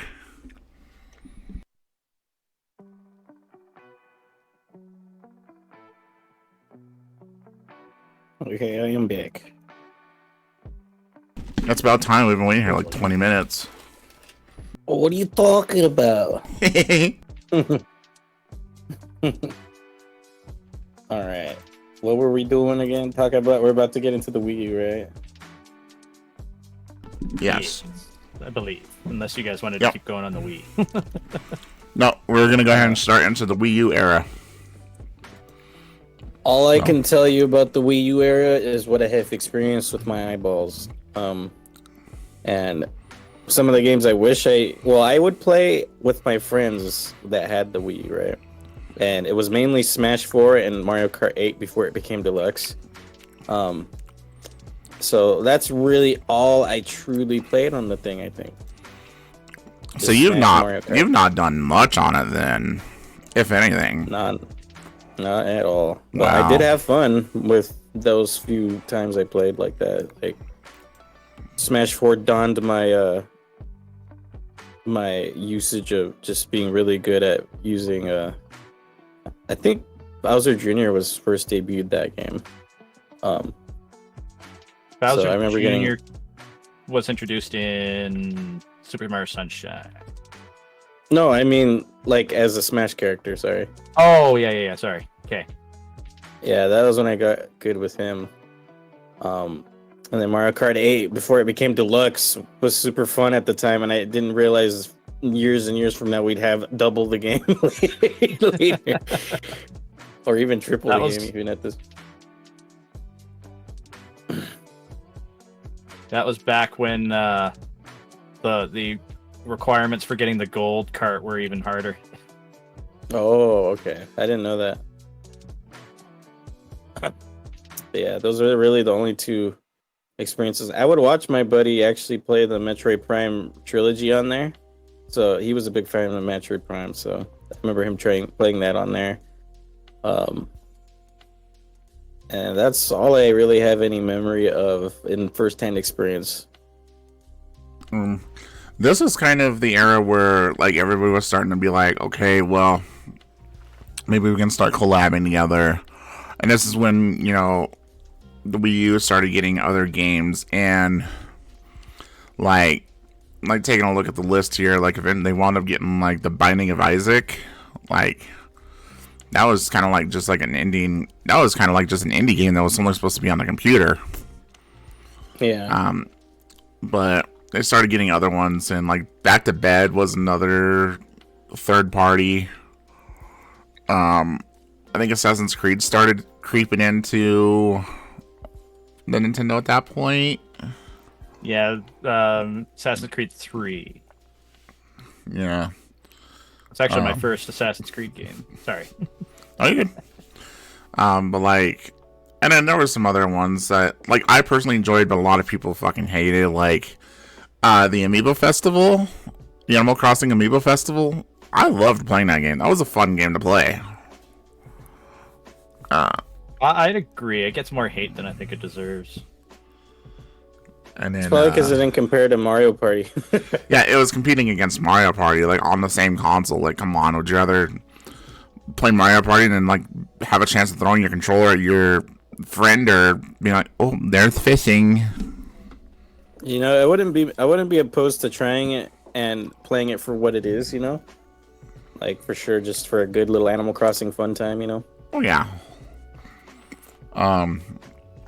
Captain Toad Treasure Tracker. That was one of my favorite games to play on here.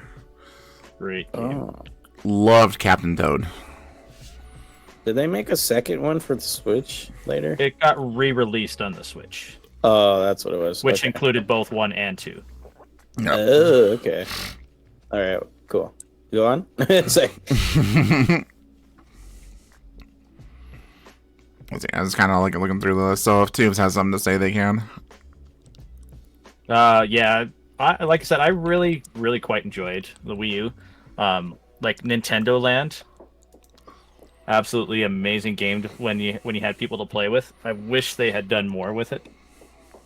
I think I remember seeing Let's Players play that and being pretty like, whoa, that's cool. The only downfall is it's not really fun kind of solo, but like there's a couple games where I have a mini Metroid game where one person on the Wii U pad flies around in a ship, and then you have the up to 4 people trying to shoot down the ship, and it was like stuff like that was a lot of fun.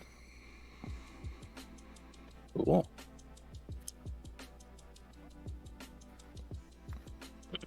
What about that Star Fox game? I heard that was pretty bad. That's another one that I got late but haven't tried. Star Fox. Which Star Fox? Star Fox Zero. Star Fox Zero. Yeah. Oh yeah, I heard that one was absolute fucking garbage. Yeah. The Wii U was the introduction to both Splatoon and Hyrule Warrior series, though. Oh, Splatoon did come from that. I forgot.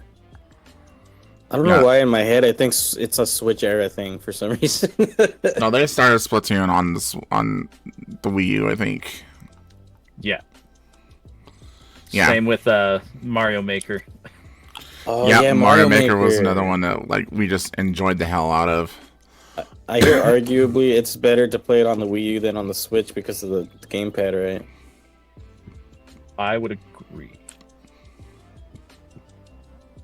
I have only the Switch version, and I've made a couple levels. I need to play it more, but like it fell off by the time I got it, so like no one wanted to fucking try my shit. So I gave up. I was like, all right, whatever. This is weird. So on this list, Skylanders Spyro's Adventure says that it was never released in North America, but we played this game on the Wii U. There was 2 versions of Skylanders. One version didn't make it. We have the Skylanders still, like over there on my shelf of interesting things. Yeah. I remember. There's the Skylanders was its own thing, and then the Spyro's Adventure was its own separate game, but it never made it to North America. I believe it was a Europe exclusive. And then Europe Donkey and Kong Japan. had its own redesign in there, right? Hold on. Keep talking. I'll be back. All right. But yeah, I remember being. I know the fucking kid. You gotta go dig through the old boxes in the closet. But yeah, Donkey Kong and Bowser. I remember getting a Skylander deal, right? Yeah, I remember those. Yeah, those were surprising. I was like, "What? DK and Bowser?" But it wasn't them officially. They had their own unique names, though. Oh, weird. And those were only available on the Wii version. If you wanted to play them on the PlayStation version, it wouldn't work. Oh, okay. And I remember they had Crash and Spyro too, right? Yeah, Spyro was the one that kind of started, and then that's what kind of killed the Spyro franchise, unfortunately. Yeah, they made them real ugly. Like, the redesign was not it. It was just like, what is this? This is a Spyro bargain bin guy. And then they made him like the worst character to play as. Why would you do that if he's supposed to be cool, you know? Damn. I think it's because everyone got him, so it's the starting character. See, there's a couple of games I wish I played on there. Like Pikmin 3, I really enjoyed it deluxe, so I would have probably really enjoyed it on the Wii U. But yeah, that's one I just didn't get around to either. The Sonic Lost World, I think, gets more flack than it deserves. Oh, I have a buddy who will definitely agree with you on that. Can't find it. We have it on the Xbox. Okay. Okay, so that would explain it. Okay. I was like, I know we have this fucking game somewhere. Well, now you know. Now I know. Now I feel like a dumbass. So, part of the reason why I really loved like the potential for the the Wii U is some of the unique games that came out of it. Did you guys ever play that Black Mirror or the Project Zero, where you basically use the Wii U pad as a camera? No, I wanted to. It was such a cool idea, and I wish they would have had the ability to kind of expand on it more. Definitely sounds like a cool thing. Like they used AR, right, or whatever. Is that what they call it? AR. You talking about the gyroscope, or Well, like where you would use the camera and it would show like little video game things in your actual house. oh, that was the 3DS. Oh, I thought both of them did that. No, they wanted to introduce it on the Wii U, but they didn't end up kind of fully expanding on it, just because it wasn't as well received on the 3DS, even though it was fun. Weird. I would have assumed they would have done that as like a basic feature because it's bigger. But yeah. So like, there's also Pikmin that came out for Wii U. Pikmin 3. Pokemon Rumble U. So this was one of the games that I played like on the Wii. It was just a Pokemon Rumble. We spent countless hours on just Pokemon Rumble.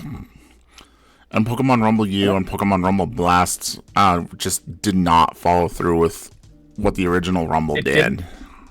It didn't feel the same. Mm-mm. I think I'm with you on that. I was so upset about that. Because, like I said, we spent countless hours on Rumble. All the different things you could capture were so cool. Mm-hmm. And like they were never like the same. They weren't ever really the same. They were like little toy versions, right? Yeah. Oh, they have Rumble World, Rumble Blast. Yeah, these are kind of cool. Like when I was younger, I thought it looked cringy because I was like, ew, they're just little chibis. I like when they're normal. Like I was, that's how I thought it. That's why I avoided it. But I could, like, as an adult now, I could see myself fucking loving this game. I'm looking at their models and they're adorable. New Super Mario Brothers U and new Super Luigi U. Oh yeah, I forgot about that. The new Super Mario Bros. 3D World or whatever. Mm-hmm. Did you ever enjoy 3D World? Sorry, go ahead. Did you ever play the NES remixes? I did. I kind of enjoyed them. It kind of gave some like little challenges and stuff.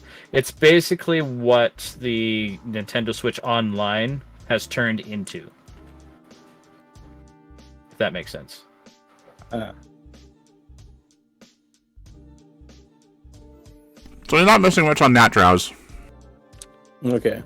Like, I know one of the cool things about the Wii U that I really wanted to experience too was the virtual console, because you could play N64 games without lag. Yeah, the virtual console on the Wii U, in my opinion, I don't think it will ever be topped. Yeah, not with the new business model they're going for. Like the $5 to $10 games for like retro stuff, I would be seriously, like, in this day and age, I would be spending $5 here, $5 there all the fucking time. You know? But yeah, it's a long gone era now. This is also whenever we decided that remasters were going to be like the big thing. So getting a Twilight Princess remaster, a Wind Waker remaster. Oh, that double remaster thing was sick. I really like what they did with the remasters. Did you end up getting those, Winter?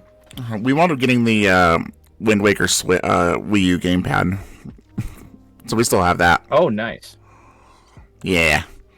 And then Breath of the Wild. Oh yeah, they went on there with the Switch too. Yeah, that was the last Wii U game released. And let me tell you guys, I got in so much fucking trouble with Breath of the Wild. Oh, why? That was the time that we were deciding on getting a house, and Cordy was out in Texas visiting his grandfather with his folks, and my job was to pack the apartment. Do you think I got any packing done when I bought Breath of the Wild? I packed like a shelf, and I'm like, this can wait. We picked up Breath of the Wild. So you played Wii U Breath of the Wild then, huh? Yes. Oh, okay, that's really interesting. I went through Breath of the Wild all the way through with Wii U. Did you play it again on Switch? Mm-mm. No, the Switch was Squirties. Okay. That's interesting. You're one of the few people I know that experienced Breath of the Wild on the Wii U. Honestly, it wasn't bad. It really wasn't. I hear the inventory system was a lot more like friendly to use because you had the whole grid. Yep. It's wild. Fucking. I did mention it before, but just seeing it on the list here, I think the most disappointing game for me from the Wii U era is the Wii Sports Club. Because they moved away from the sports resort kind of idea and turned into a subscription-based, where you could only access the games by paying by month. Yeah. Oh, yeah, that's kind of weird. And the games weren't nearly as fun, and the Miis weren't in the background anymore. Like, there was no fun about it. It was just the bare basic sports. Yeah, the Wii U is probably where all the like sports titles of games started becoming like, the Nintendo Charm versions, where it just bogged down to less personality. The mechanics weren't as crispy, and you know what I mean. The idea, I think the only one that had like a really cool idea was the Wii Golf.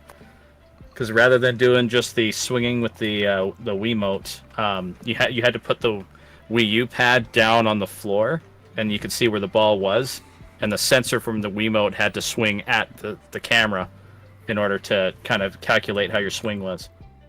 Oh, which was really cool. Scary. Seems scary because you might smack the shit out of your Wii U. Well, you're still using the Wiimote, so you're nowhere near it. Oh, okay. I thought you had a whole ass stick down to the ground. Oh no.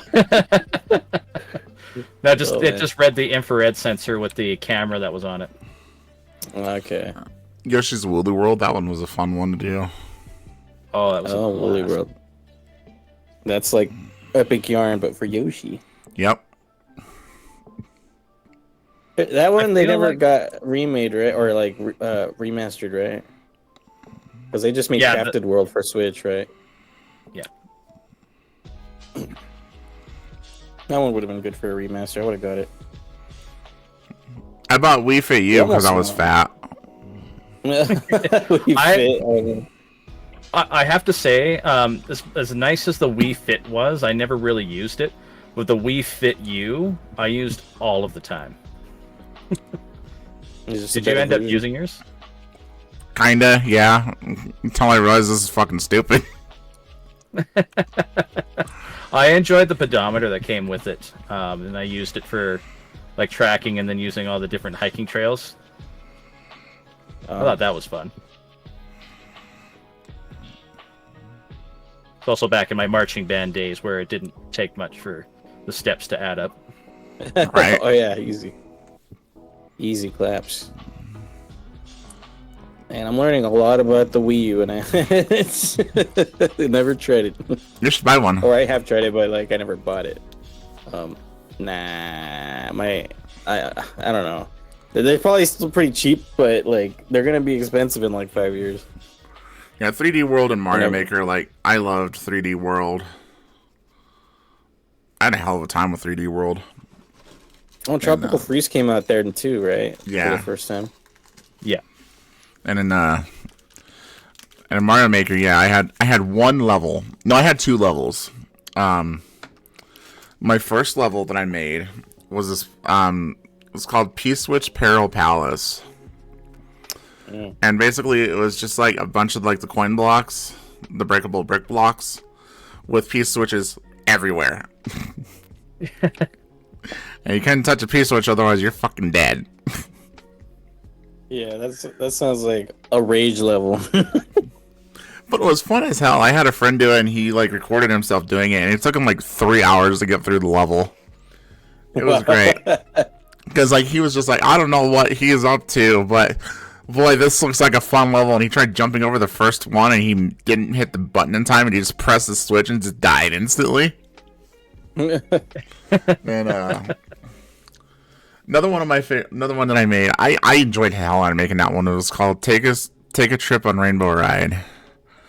And you go into a pipe and you like drop down into like, it was like a boat, like a bunch of like the floating brick blocks that like had a shape of a boat, and you just ride on this boat from one end of the level to the other. And but as you're going, like there are like Koopas that are like throwing their shells at you, and they're like different bombs that are like just dropping on the like lit bombs that are dropping onto the boat. So you're having to try to avoid them and knock them off so that they don't like destroy your boat as you're like trying to traverse through this. That's interesting. That one a lot of people struggled on. Like I don't think I got a whole lot of clears on that one. That was that more vaguely sounds familiar. I wonder if I tried that level. It makes me remember like I played Mario Maker 2, but I would make more like levels that were vibey and felt like it'd be a real level rather than making something like a gauntlet, you know? Not a Kaizo. Yeah. Well, the thing is, like with Mario Maker, though, I mean, everybody was after those hard levels. So if you didn't have a good hard level, your level was gonna be kicked out of the roster pretty fucking fast.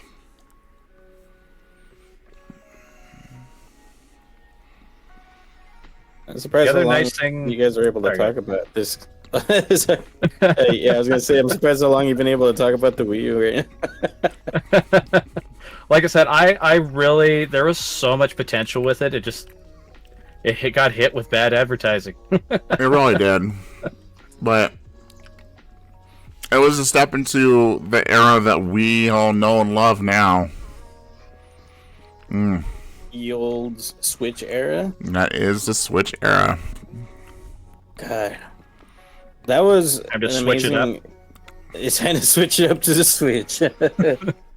I remember being so like dissatisfied with Nintendo when they had that Switch trailer. I was like, whoa, what the heck? Is they redeeming themselves? You know, because that trailer reveal was crazy. It was like you could hold it in your hands and you could plug it in the TV. Holy shit, what the fuck, you know? And you could take the controllers off and give them to your friend. What is this? You know, like this is sorcery. I honestly think that Nintendo has hit the peak of their technology. For now, they might blow our minds later. But the fact that Xbox and PlayStation are still trying to come out with better and better like versions of their game or their, you know, consoles. The Switch has been in our hands for 6 years. More like 7 now. And it was released in March 2017. So no, it is actually 7 years. You're right. Yeah. It has been 7 years, and Nintendo's like, we're still gonna bring out games for this. I mean, people like we're still selling Switches like hotcakes. People are buying more and more Switches. It's on track to become the most sold console in the world. And you know, behind PlayStation 2 and 3DS, I think, or regular DS, I don't remember. And for good reason too. Yeah. Like the Switch has like just blown the minds of so many people. It's like, yeah, you can put it on your TV and you can have that as a home console. You can take it on the go. You can play it on the go wherever the hell you go. Like it's what everybody wants. Versatility, right there. You know, and the fact that like you can play Nintendo games, Super Nintendo games, Nintendo 64 games. They're starting to remaster GameCube games. They're starting to remaster Wii games for it. Like you're able to buy like all these old games off of the eShop. You're able to buy third-party third-party games. third-party country. Damn, what's the eShop selling now? What the fuck? Well, like you're able to buy like third-party games. Like there's like a shit ton of games. I could write a book. Like everybody could write a book about it. But like some of my favorites, like they brought Civilization 6 to the Switch. They brought like fucking Binding of Isaac to the Switch. They brought Hades to the Switch. You know, I think they brought Slay the Spire to the Switch. I'm not sure on that one. I have to double check that one. It brought Fortnite to the Switch. It brought Fortnite to the Switch. It brought Fortnite to the Switch. It brought Minecraft to the Switch. It brought more Assassin's Creed to the Switch. Like Call of Duty even. Like Call of Duty, they're like conversing with all these people about bringing Final Fantasy characters into their games. They're bringing fucking Street Fighter games in. They're trying to bring in like got a Kingdom Hearts character in Smash Bros. You got Kingdom Hearts characters. Like Nintendo is stepping way out of their comfort zone on every single thing that they do with the Switch. But it's working for them. Oh yeah. You know, like it's definitely a powerhouse game console for sure. Like Breath of the Wild came out. When Breath of the Wild came out on the Switch, they stepped way out of their comfort zone about making a new Zelda game. Every Zelda game has been, hey, you're in this area, you're going to save some fucking princess. You're going to have to go through these dungeons in order to find proper equipment in order to advance yourself further into the outdoor world, to be able to advance yourself to other dungeons out there. What did Nintendo do? You're like, fucking blow that shit out of the water. You can go wherever the hell you want to. Do what you want. If you want to go that mountain there, you can climb it. Yeah. Do you want to go find Korok Poo for 15 hours? Go find Korok Poo for 15 hours. Ganon can wait. What's he gonna do? Yeah, that Switch. I remember working at a Best Buy distribution center where we would pack up people's orders and send them off. And all the amount of the amount of Switches I saw, the amount of like Mario Kart, the amount of Zelda, the amount of Mario Odyssey I saw was wild, and I wanted it so bad. And my first paycheck I was like, mine. It's like, and they thinking of that, like we have two Mario games that have broken the Mario traditions, both released on one system. Exactly. Oh yeah. Like they stepped both out of Mario Wonder and Mario Odyssey. Sorry. Go ahead. No. Mario Wonder I still haven't played yet, so I have absolutely zero knowledge of Wonder right now. Wonder's good. But Odyssey, yeah, they stepped out of their comfort zone. Like, yeah, you know, they yes and no, they kind of stepped out of their comfort zone. Like, yes, I mean it's a lot more open world, but they're kind of following the traverse of like it's kind of like Super Mario 64 back in a way where you have like this entire map to explore. But it's not it's not like you find one star and then you have to go back in the fucking painting. No, it's like, oh, here's a moon. Okay, well, here's a moon. Here's a moon. Everybody gets a moon. It's like you're Easter egg hunting for moons. It's like what they said for Sonic Frontiers. It's open zone. You know, like just a big area to explore. And they were like really cautious with Pokemon when Pokemon came out. What was it for? It was a Switch too, wasn't it? Both Sword and Shield and Scarlet Violet. Yep, it was. So Sword and Shield, like they were a little. You could tell that they were a little hesitant about doing open world, but they're gonna be like, let's have this nice big area for them to just explore and do what they want with it. And it worked. So they're like, fuck it, let's make it open world, and it worked. People loved Scarlet and Violet. Pokemon had a lot of games on the Switch, dude. You have Let's Go, you have Arceus, you have Gen 8, Gen 9, you have the Mystery Dungeon remake, you have the Brilliant Diamond Shining Pearl remake. You got Pokken Tournament. You have so many Pokemon games on there. It's like, and also Pokemon Snap, the new Pokemon Snap. I forgot about that one. You also have the old Pokemon Snap. Yeah, on the 64. Yes, you do. Yeah, it's just a trove of Pokemon goodness, which is really cool. Like, more Pokemon, the better. Well, not in all cases, but you know what I mean. Yeah. But yeah, Pokemon has done really well on the Switch because it's like it's the best of both worlds, and Pokemon can both continue with how it was on handheld, but also as big as a console. You know, it's got like a cool little middle ground there. And it's just Nintendo has found their algorithm, and it's working so well in their favor. Like, they're stepping way out of their comfort zones on so many things. Like, back then, I'm sure they were hesitant as hell about like trying to sign with like Xbox or PlayStation about getting like some kind of third-party game into their systems. But now you hear all the time, it's like, hey, we signed up with Xbox or PlayStation, we're bringing you this third-party game so that you can play on the go. Like, I remember one of the biggest sellers was seeing Skyrim on the main trailer for the first Switch. That was one of the first, dude. One of their 15,000 releases, like Skyrim on the Switch. Skyrim's the new Doom. Speaking of Doom, you know, they brought Doom in, like, Yep. Yeah, they brought even the new Dooms, huh? Yeah.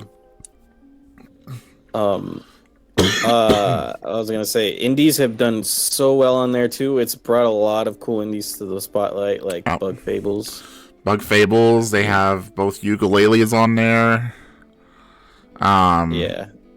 Like I said, you know, they brought in Binding of Isaac. They brought in Hades. Like, there's a lot of third party, like a lot of indies that are getting onto the Switch that is just helping them just make fucking bank. Yeah, it's crazy because like this is like really the first Nintendo console to do this to this extent, where it's just like everybody gets to be on the Switch or on Nintendo console, you know? Literally, Yeah. like they even have games where you have to watch what your kids look at nowadays. Oh yeah, like anything. Dude, like there's some pretty fucked up shit on there that probably shouldn't be there. I've started noticing, like, when I was browsing, I got like $100 gift card or gift certificate I was finally using.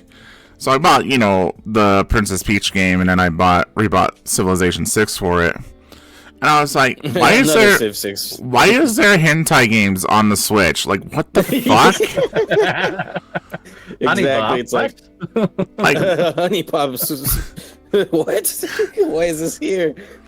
It's like, I know that kids are like getting sex ed earlier and earlier in their ages now, but come on, like. It's just like they're not curating it enough. It's like almost as bad as the shovelware Wii games, like back then. Because I remember there's a lot of shovelware stupid Wii games that didn't really work too well. But this is kind of worse than that in digital form. Yeah.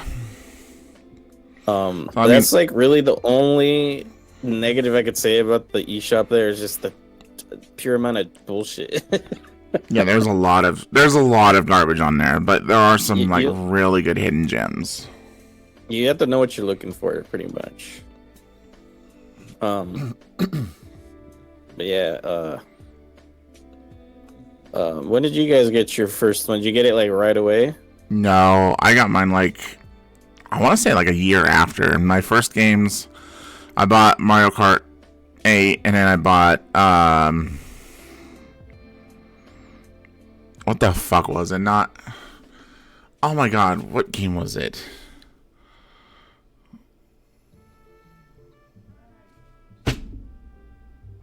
It's where you have to, like, you're like running on a single path, you're hitting boxes, picking up apples.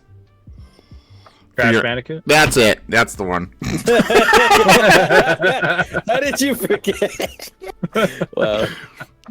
Running around collecting apples. Oh, yeah. You're breaking boxes, you're collecting apples, like you're fucking spinning around. Tasmanian Devil?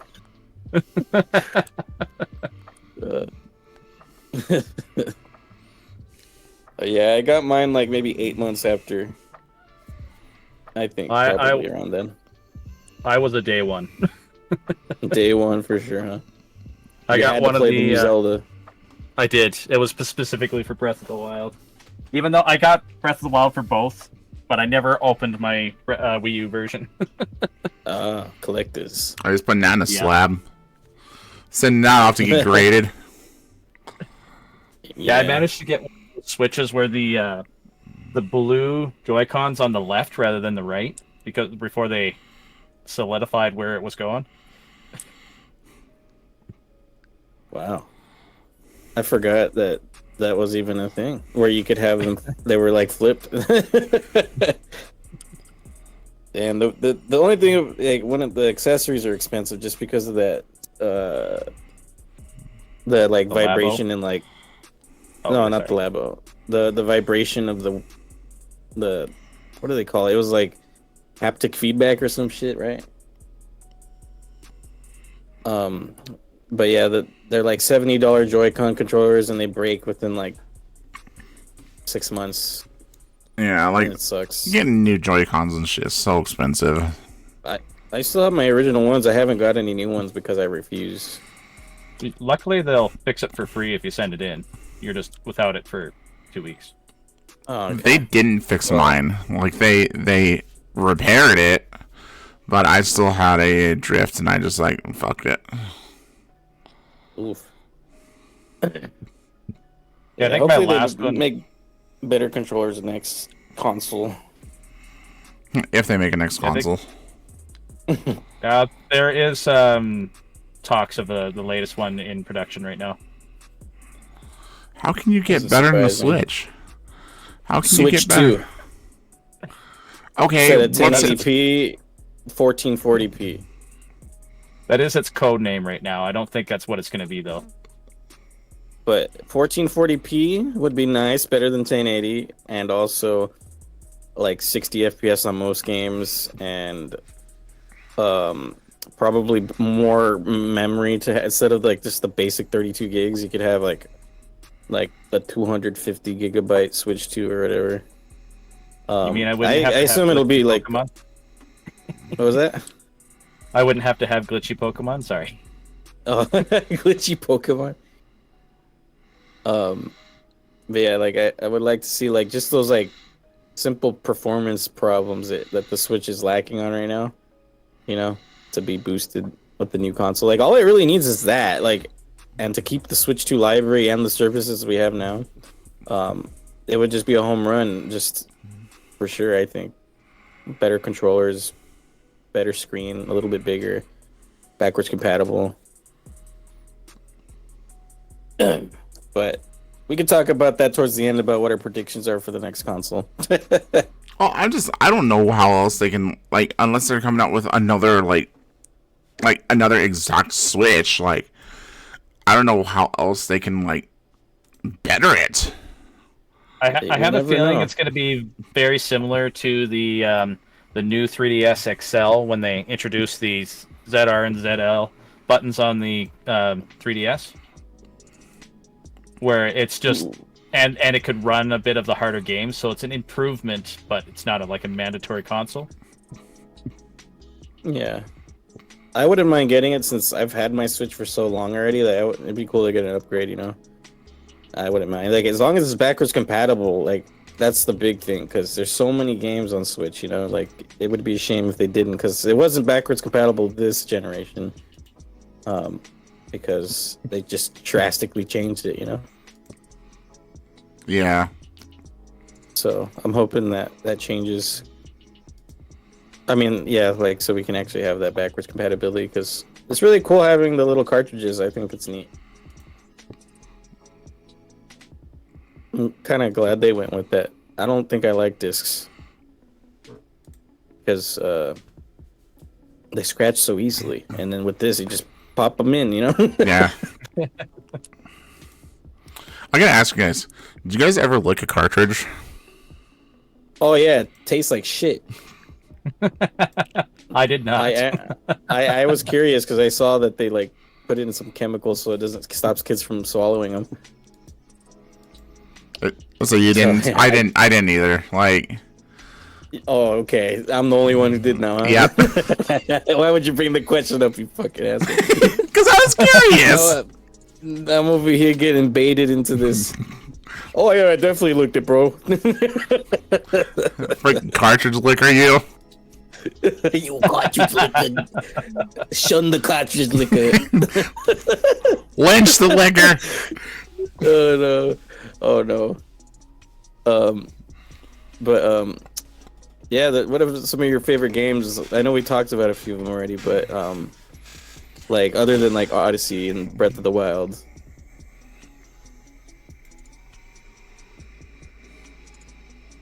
Honestly, I play so many games on the Switch so I know, often, I don't think I could narrow it down. I know, I'm sitting here thinking too, like, what were some of the games that I like spent the most time on?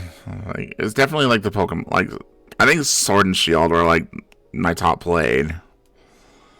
Oh. You know, when Animal Crossing first came out, I think I put in like 800 hours. 800. Wow. I think I'm probably about the same. I wasn't that heavy into Animal Crossing, but you know, I told Trouz this, and like it's one of those things that it bothers me. I don't know why it bothers me so much, but when a new game comes out, like I remember like back in the day, like when a new game came out, everybody was so excited about just kicking back, relaxing, and enjoying and playing the game and just having fun with it.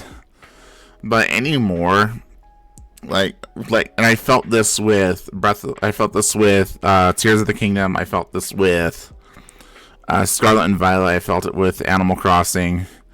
It's like a new game came out and everybody was so excited about it, and like just it felt like everybody tried speed running through it. Oh, I'm still working on my first playthrough of Tears of the Kingdom. But like, yeah, like everybody was like so excited about like, hey, oh my god, I paid off the next debt. I'm already gonna work on my next one. I'm like, cool. It was a lot of FOMO. I feel like everybody was like, you know how the internet's changed a lot. This is a whole nother topic for something else, but you know the internet's just everyone's trying to clout in. You know, like look what I got, you know, and then like, oh, I'm jealous. I kind of want to get there now too. I gotta go faster, you know, envy. So I feel that like. I think it's just because of like the community being there and like everybody is like all hyped up for it and all like getting on there and be like, yeah, as you said, oh my god, look at this that I found. Oh my god, look at this that I picked up. And you're just like, really, where the fuck was this when I passed it? Did I pass it? Where did I go? And like, oh yeah, that's definitely a part of it too. Like. The positive aspect of it all. And like don't get me wrong, when Tears of the Kingdom came out, like Bree and I, we were like in a chat for like I think like 14 hours just binging Tears of the Kingdom. Man, like she shoved her kids to her mom. I took a day off of work. We both took a day off of work. She told Anthony, you know, go to town, go play. We binged Tears of the Kingdom for 14 hours. Man, it's been a while since I've done that with the game. Like, for sure. Like damn. And like I enjoyed Tears of the Kingdom for a little bit longer, and then I kind of just got burnt out on it. Because like I spent so much time on it, and then everybody else is like, oh well, look here what I did. Look what I did. I'm like, cool. Well, I guess now I have to play catch up, and like everybody wants to like do end game shit now, and it's just like with Pokemon, everybody started wanting to do end game shit like raids and all that kind of stuff, and I'm just like, I'm still like leveling, guys. Like, hello. It also didn't help that like when Pokemon started those big raid battles, it was pretty quick, you know. And yeah, like a weekend, and this is your only chance to get this Black Star. What are you talking about? Yeah, exactly. Like I wanted Charizard, the Terra Charizard Dragon type, but I couldn't get him because I was too late with the beating the game. I was like, God. So I get that feeling. It's like, man, I just want to play it at my own pace sometimes, and then there's other factors that are making you just want to rush it, you know. And I'll get into this aspect now, where like let's start talking about things that Nintendo could possibly change, if we're good with that. Yeah, I mean, what do you think? So I get that like the Pokemon community, like especially when it comes to like the PvP championships and like the arenas and stuff like that, that you want to have competitive Pokemon in order to get out there, be the best you can be. You know, gotta catch them all. Badass trainer Joseph over here. I get that. You know, I'm all for people wanting to min-max their Pokemon and, you know, showing off that they are truly like the best trainer there is. Leave that out of the player versus environment aspect. With these raids, allow your people to pick what Pokemon they want to go in there. Because again, this was another huge turnoff for me from Scarlet and Violet, was when like these Black Star Pokemon showed up, everybody was like, well, I need to have this Pokemon, and I need to have this EV, and I need to have this specific EV, and I need to have that specific ability, along with its specific 4 attacks. That way, you know, it'll be immune to these Pokemon's attacks. And I was like, when the fuck did this become World of Warcraft with Mythic rating? Yeah, some of them were very rough. Like, I remember fighting Greninja raid battle. That was fucking hard. I remember me and Tuba failed that, like, probably like 3 or 4 times before we got it right. Yeah, that was a tough one. Yeah. Yeah, and I remember having to build a specific Clodsire for it, and it didn't take too long. It was like a 2-hour process, but I see what you mean. You just kind of want to, with the environmental stuff, you just want to have fun. That's 2 hours you could have done something else in Pokemon. Instead of getting this one specific Pokemon to max level, getting him his specific EVs, his specific abilities, his specific attacks, to fight one Pokemon. Yeah. It was definitely a lot worse if the raid battles were back in the older Pokemon days. Like, getting your Pokemon to that level was such a long process. Like, now it's super streamlined and a lot faster. Like, that 2-hour process I did would have taken like a week or 2 of nonstop playing before, you know. But I know what you mean. Like, it's definitely like, if I'm fighting Pokemon out in the field and not like an actual person, I don't want to have to be training for a life or death situation or anything, you know. It's like, growing up, Ash taught me that no matter what Pokemon you have, they can prevail over whatever the fuck you're throwing that Pokemon at. The power of friendship. Exactly. This isn't the power of fucking EVs. And fucking shoving vitamins and calcium and iron down your Pokemon's throat like they're a fucking Pez dispenser. Oh, God. I'm getting off the soapbox now. So that you just think, well, that was more of a rant about Pokemon Company, I'd say, rather than what the Switch can do differently or Nintendo can do different. Nintendo owns Pokemon. Yeah, they own a good chunk of it. Company is its own separate division. Yeah, it's like 49-51% ownership, I think, right? Okay, listen. Yeah. Okay. Another thing that Nintendo needs to change is who actually fucking owns Pokemon, so we can get off of this discussion. Petition. Yeah, for me, what I think Nintendo could do better, like I mentioned it before, a slightly more powerful console. You know, it doesn't hurt to have that 60 FPS and 1440p. I don't even care about 4K. You know, like 1440p is like pretty nice and crispy. I'm good with that. It's more than enough for a little tiny screen. Oh yeah, like for sure. Like the performance boostage is what I'm most like thinking they should, you know, work on, because it's already a really good console as it is base. Like you could have a lot of fun with it, and I still have a lot of fun with it. But yeah, the performance problems, and I want them to have the backwards compatibility for the next thing. Keep that. And also with their Nintendo service, NSO, I hope that when they continue with the next console, that it remains what it is now, but they add a bunch of new stuff, like, you know, new games to what's already there, and also maybe a new console like GameCube, you know, or DS even. Like DS would be cool. So like services and performance is basically my big thing. Like I already know we're gonna get banger ass games that are new.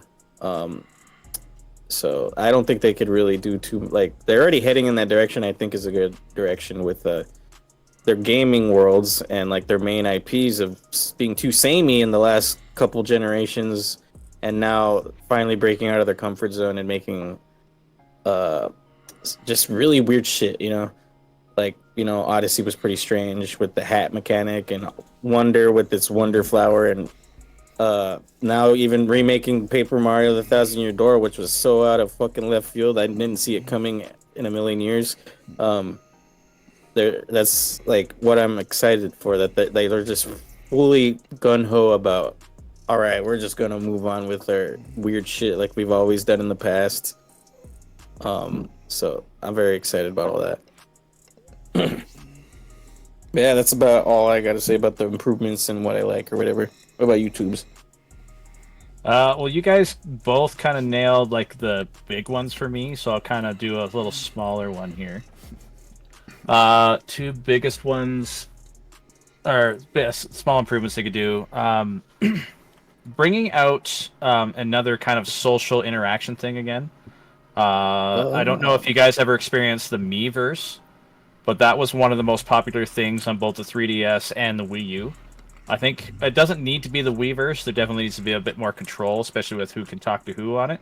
But something like that, I think, should come back because it really helped solidify a lot of the communication for a lot of people. Like, even in Splatoon, people just had fun just drawing stuff, and it was really cool seeing what people could do.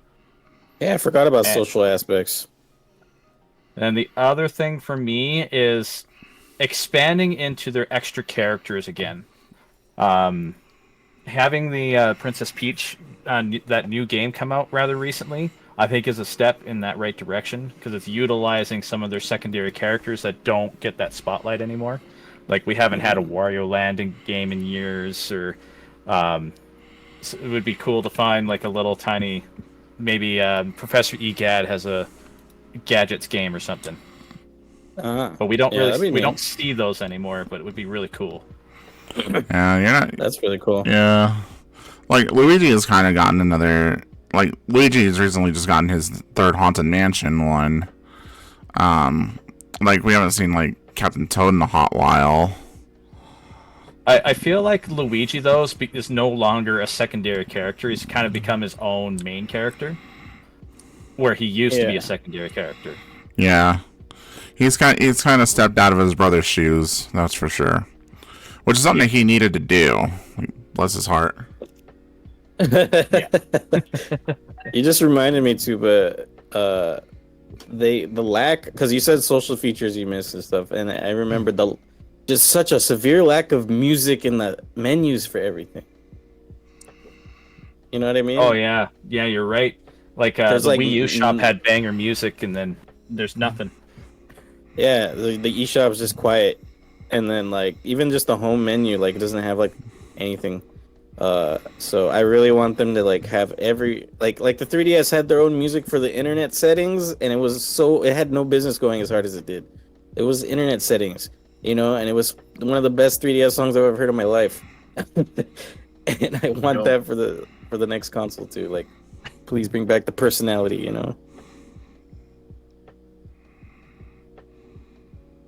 Oh man, the old Wii Shop music. The Wii Shop, man. And then also maybe like giving us themes instead of just a completely black background. We could have a Mario theme, a Zelda theme, to like cover the background of our whole stuff. That's similar to what they used to have on the 3DS. Yeah, I'd love that back.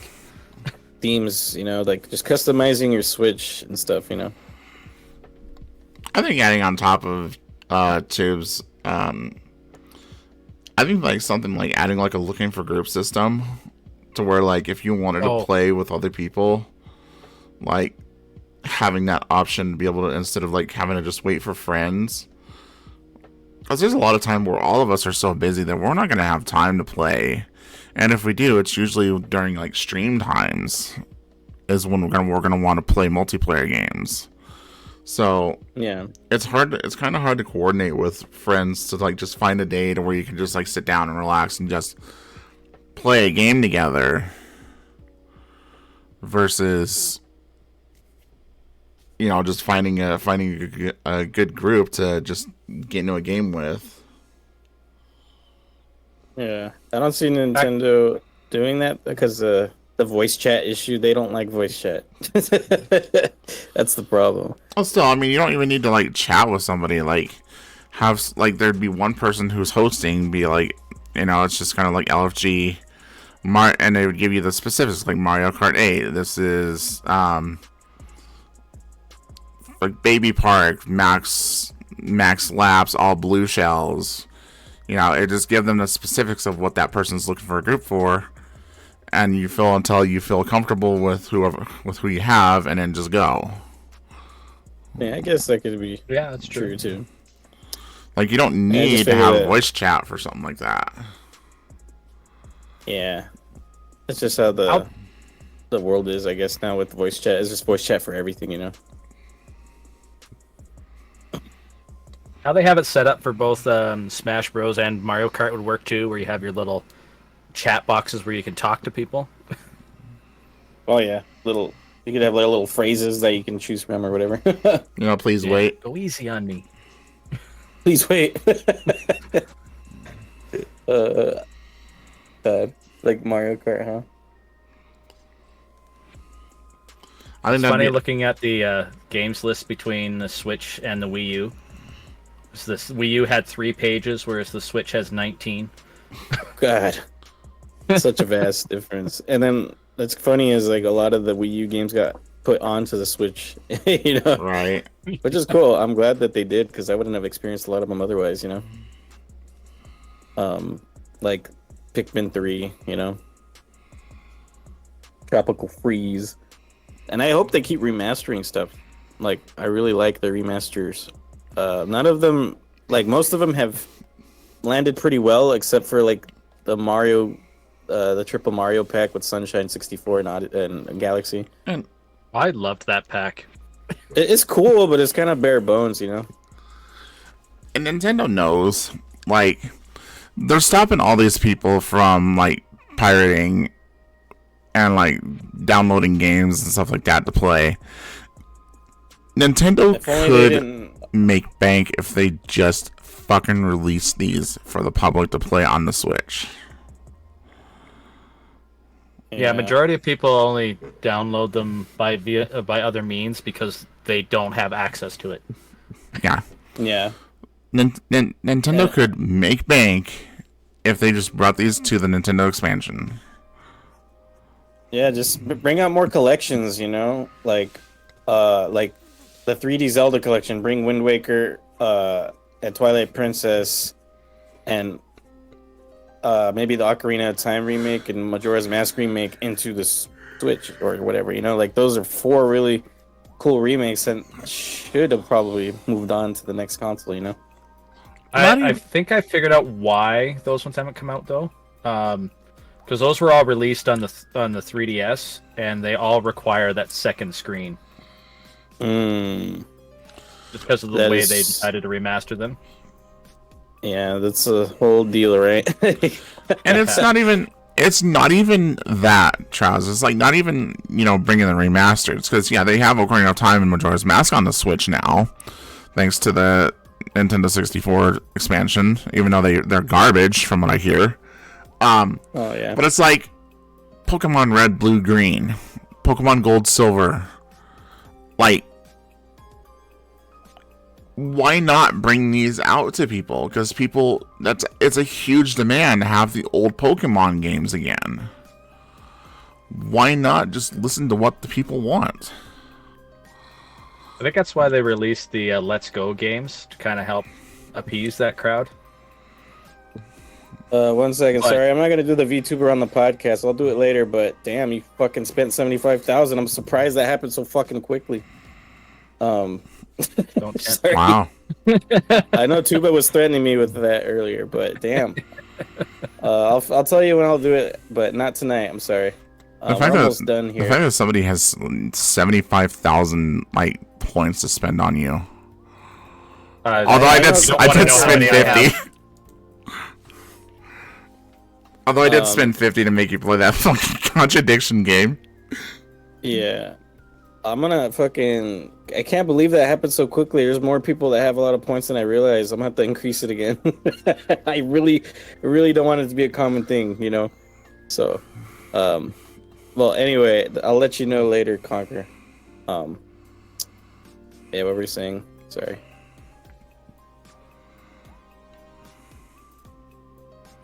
You know, good question. Yeah, just kind of blanked out there. Just kind of blanked out. Oh yeah, we're talking about the remakes and remasters of all the games. Yeah, like I was so hoping for Twilight Princess for sure to come back. And what the actual fuck tubes?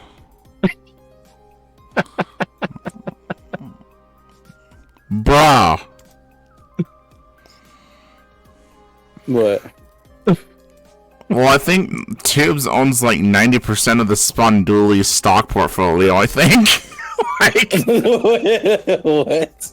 I'll show you what I sent him. Oh. Yeah. Jeez. I think he owns like 90% of the stock right now. Yeah, Tubes owns me right now. God, 750,000, Christ. You're gonna be the first to use the million unless you decide to use the fucking VTuber. Oh man. Spend all those points. It came up though. Send all those points for good. No reward. Massive flex, bro. Yeah. There might be a secret hidden reward, but I'm not letting you guys know what it is. Shit, I need to start watching you more then. Better get to watching. It's gonna take you at least 4 years to get to a million. I guess. Anyways, remasters. Yeah, remasters. I'm very happy that Nintendo's been so gung-ho about it, like I said. Like, we're getting the TTYD remake, which is more than a remaster. Which is so fucking awesome. And then we got, like, the Super Mario RPG remake. Like, what the fuck? I know Winter loves that fucking game. It's a great game. I loved watching Charles play through that one. Yeah, it was really cool. Like, there was some old jank about it, but I enjoyed it. I still need to try the remake, though. I want to buy that eventually. It's kind of like reminded me a little bit of like the Link's Awakening. I'd refund you, Conquer, but you want a refund? I'll gladly refund you. He doesn't want me to be a mod. I will gladly refund you. Here you go, buddy. All right. I thought he was just gonna save him for later, but. All right. Yeah, remakes and remaster. Luigi's Mansion 2, which was a really interesting one. I didn't expect because that was also a 3DS one, but they're making it over. You know. I couldn't do Luigi's Mansion 2. I tried, but I felt like I think just with the aspect of just having a zone in and out of instances instead of just being one big mansion like the first one was. I think that's what kind of threw me off on it. I'm with you. It did not feel as fun as the first one, and the third one's even better. I need to play third one too. I've not touched the third one, but I've watched people play it, and oh my god, I want to play it. It looks really good. It feels like the first one while also being an improvement of the first one. And I really want them to remaster Kirby Air Ride. That's like a super hidden... Well, it's not really a hidden gem. It's just... I mean, I guess you could consider it sort of because it's like the only Kirby GameCube game. But it's super fun, and I would love to see that come back, you know? But I'm just a big Kirby shill, so... You know what they should remaster? What? StarCraft 64. Not the StarCraft. God.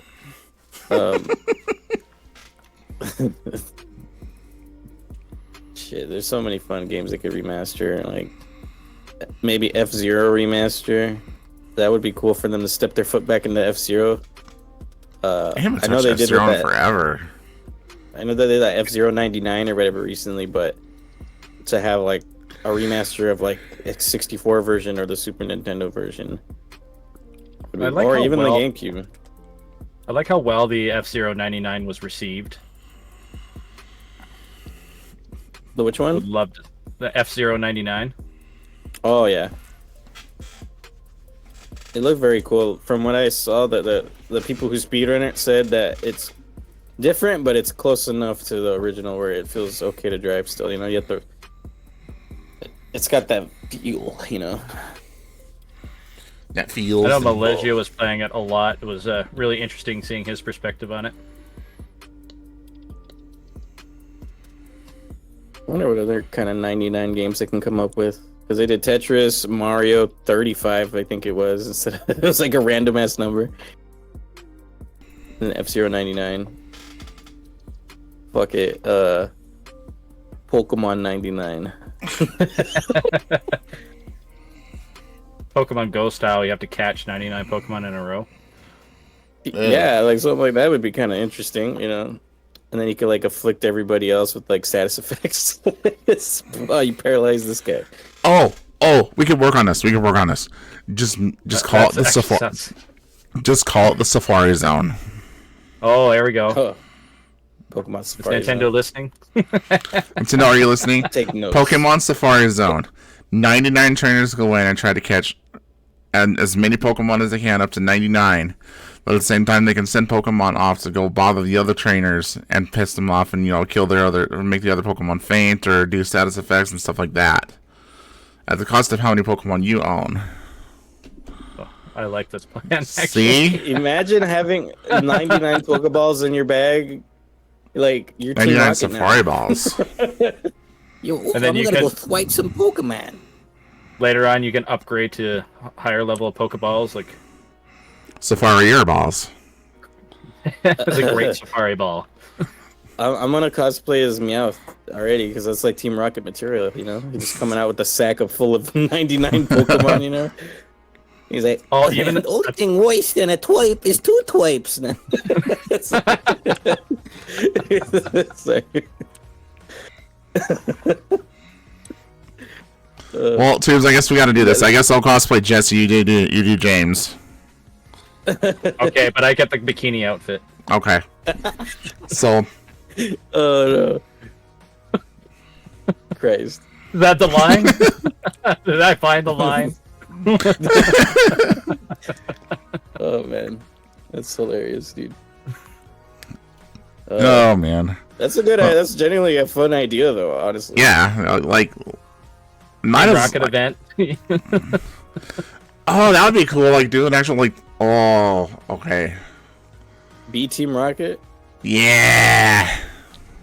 There might You be can- some ROM hacks out there, probably. There probably is. Throw in a Butch and Cassidy event. If it weren't for those meddling kids in that dumb Poochiana. Dude, I'm already imagining this in my brain. Like, I would love this. You know, you get to blast off like Team Rocket. You know, into the sky when you lose. You get to get bitten by Victory Bell.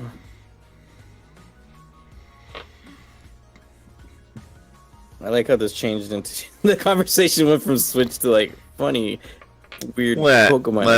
Listen. It'll work. But do we have like any like closing statements that we have for? I could say something real quick. Nintendo is probably gonna be like the top like video game console maker ever forever.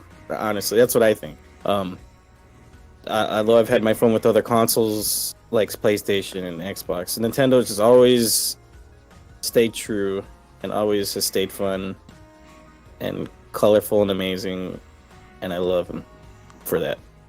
So that's how I feel about it. It's so beautiful.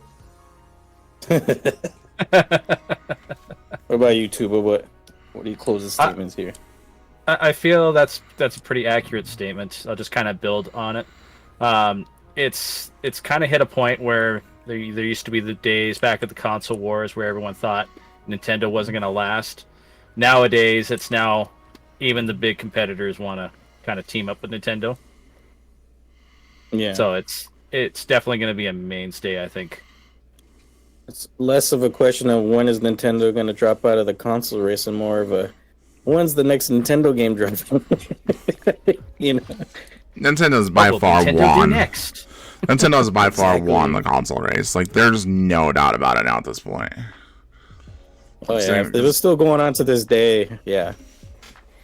Considering that Xbox and PlayStation are still trying to release shit to compete with them, like they're still having to come out with Xbox Ones and then Xbox One S's and then the new Xbox, whatever the hell it is, an Xbox 3 Series 320 GoPro, no scope and knuckles. Oh god, not the knuckles. Nintendo, Knuckles. like we said at the start of it, Nintendo has been on the Switch for 7 years. Likely to be 8. That's a long life. How can you compete with that? And they're still going strong. And it's not even labeled as like a top, like, graphically enhanced game or a console. I think it has the longest gap in between new console too, right? Yeah, let's do some research. So, when did PlayStation 4 release? November 15, 2013. Oh, that might be the longest one. November 12th, 2020 is PlayStation 5. So it was 7 years for them. It'll be 8 for Nintendo, I'm assuming. So it just needs to last till next March, and then we got a longest console generation ever. Well, they don't even have some release dates until next year, like that Pokemon ZA. Oh yeah, that one I forgot. That's gonna be cool. So Xbox You mean One. Pokemon Zaw? Xbox One was November 22nd, 2013. Xbox One X was November 7th, 2017. So 3 years. Damn, only 3. Yeah, so Xbox Series X is gonna be the long one. Xbox Series X was November 10th, 2020. So 3 years.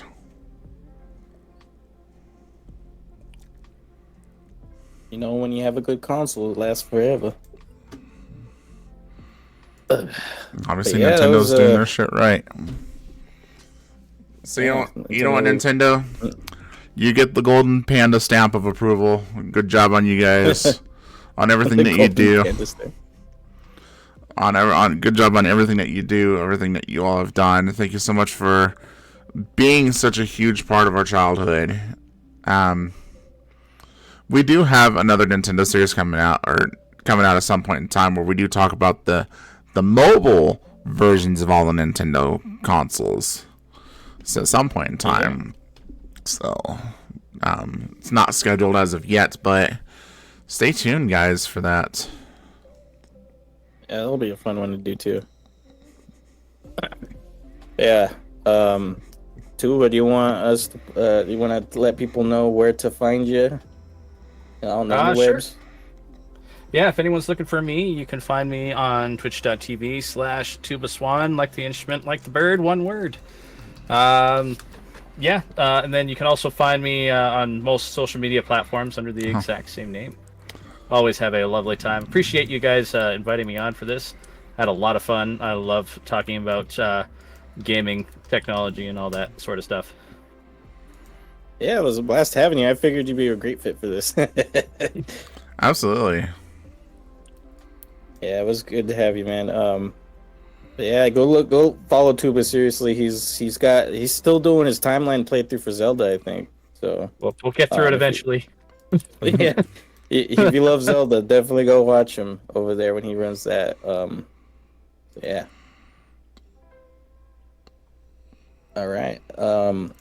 Yeah, I think we'll end it here then, guys. Thanks for joining us again. Oops, shit. And everyone, thanks for watching. Leave us comments in the YouTube video, what you want to see next, and your own memories and stuff, you know, from what you experienced with Nintendo over the years. Yeah, much love, everybody. Bye, everybody. Bye.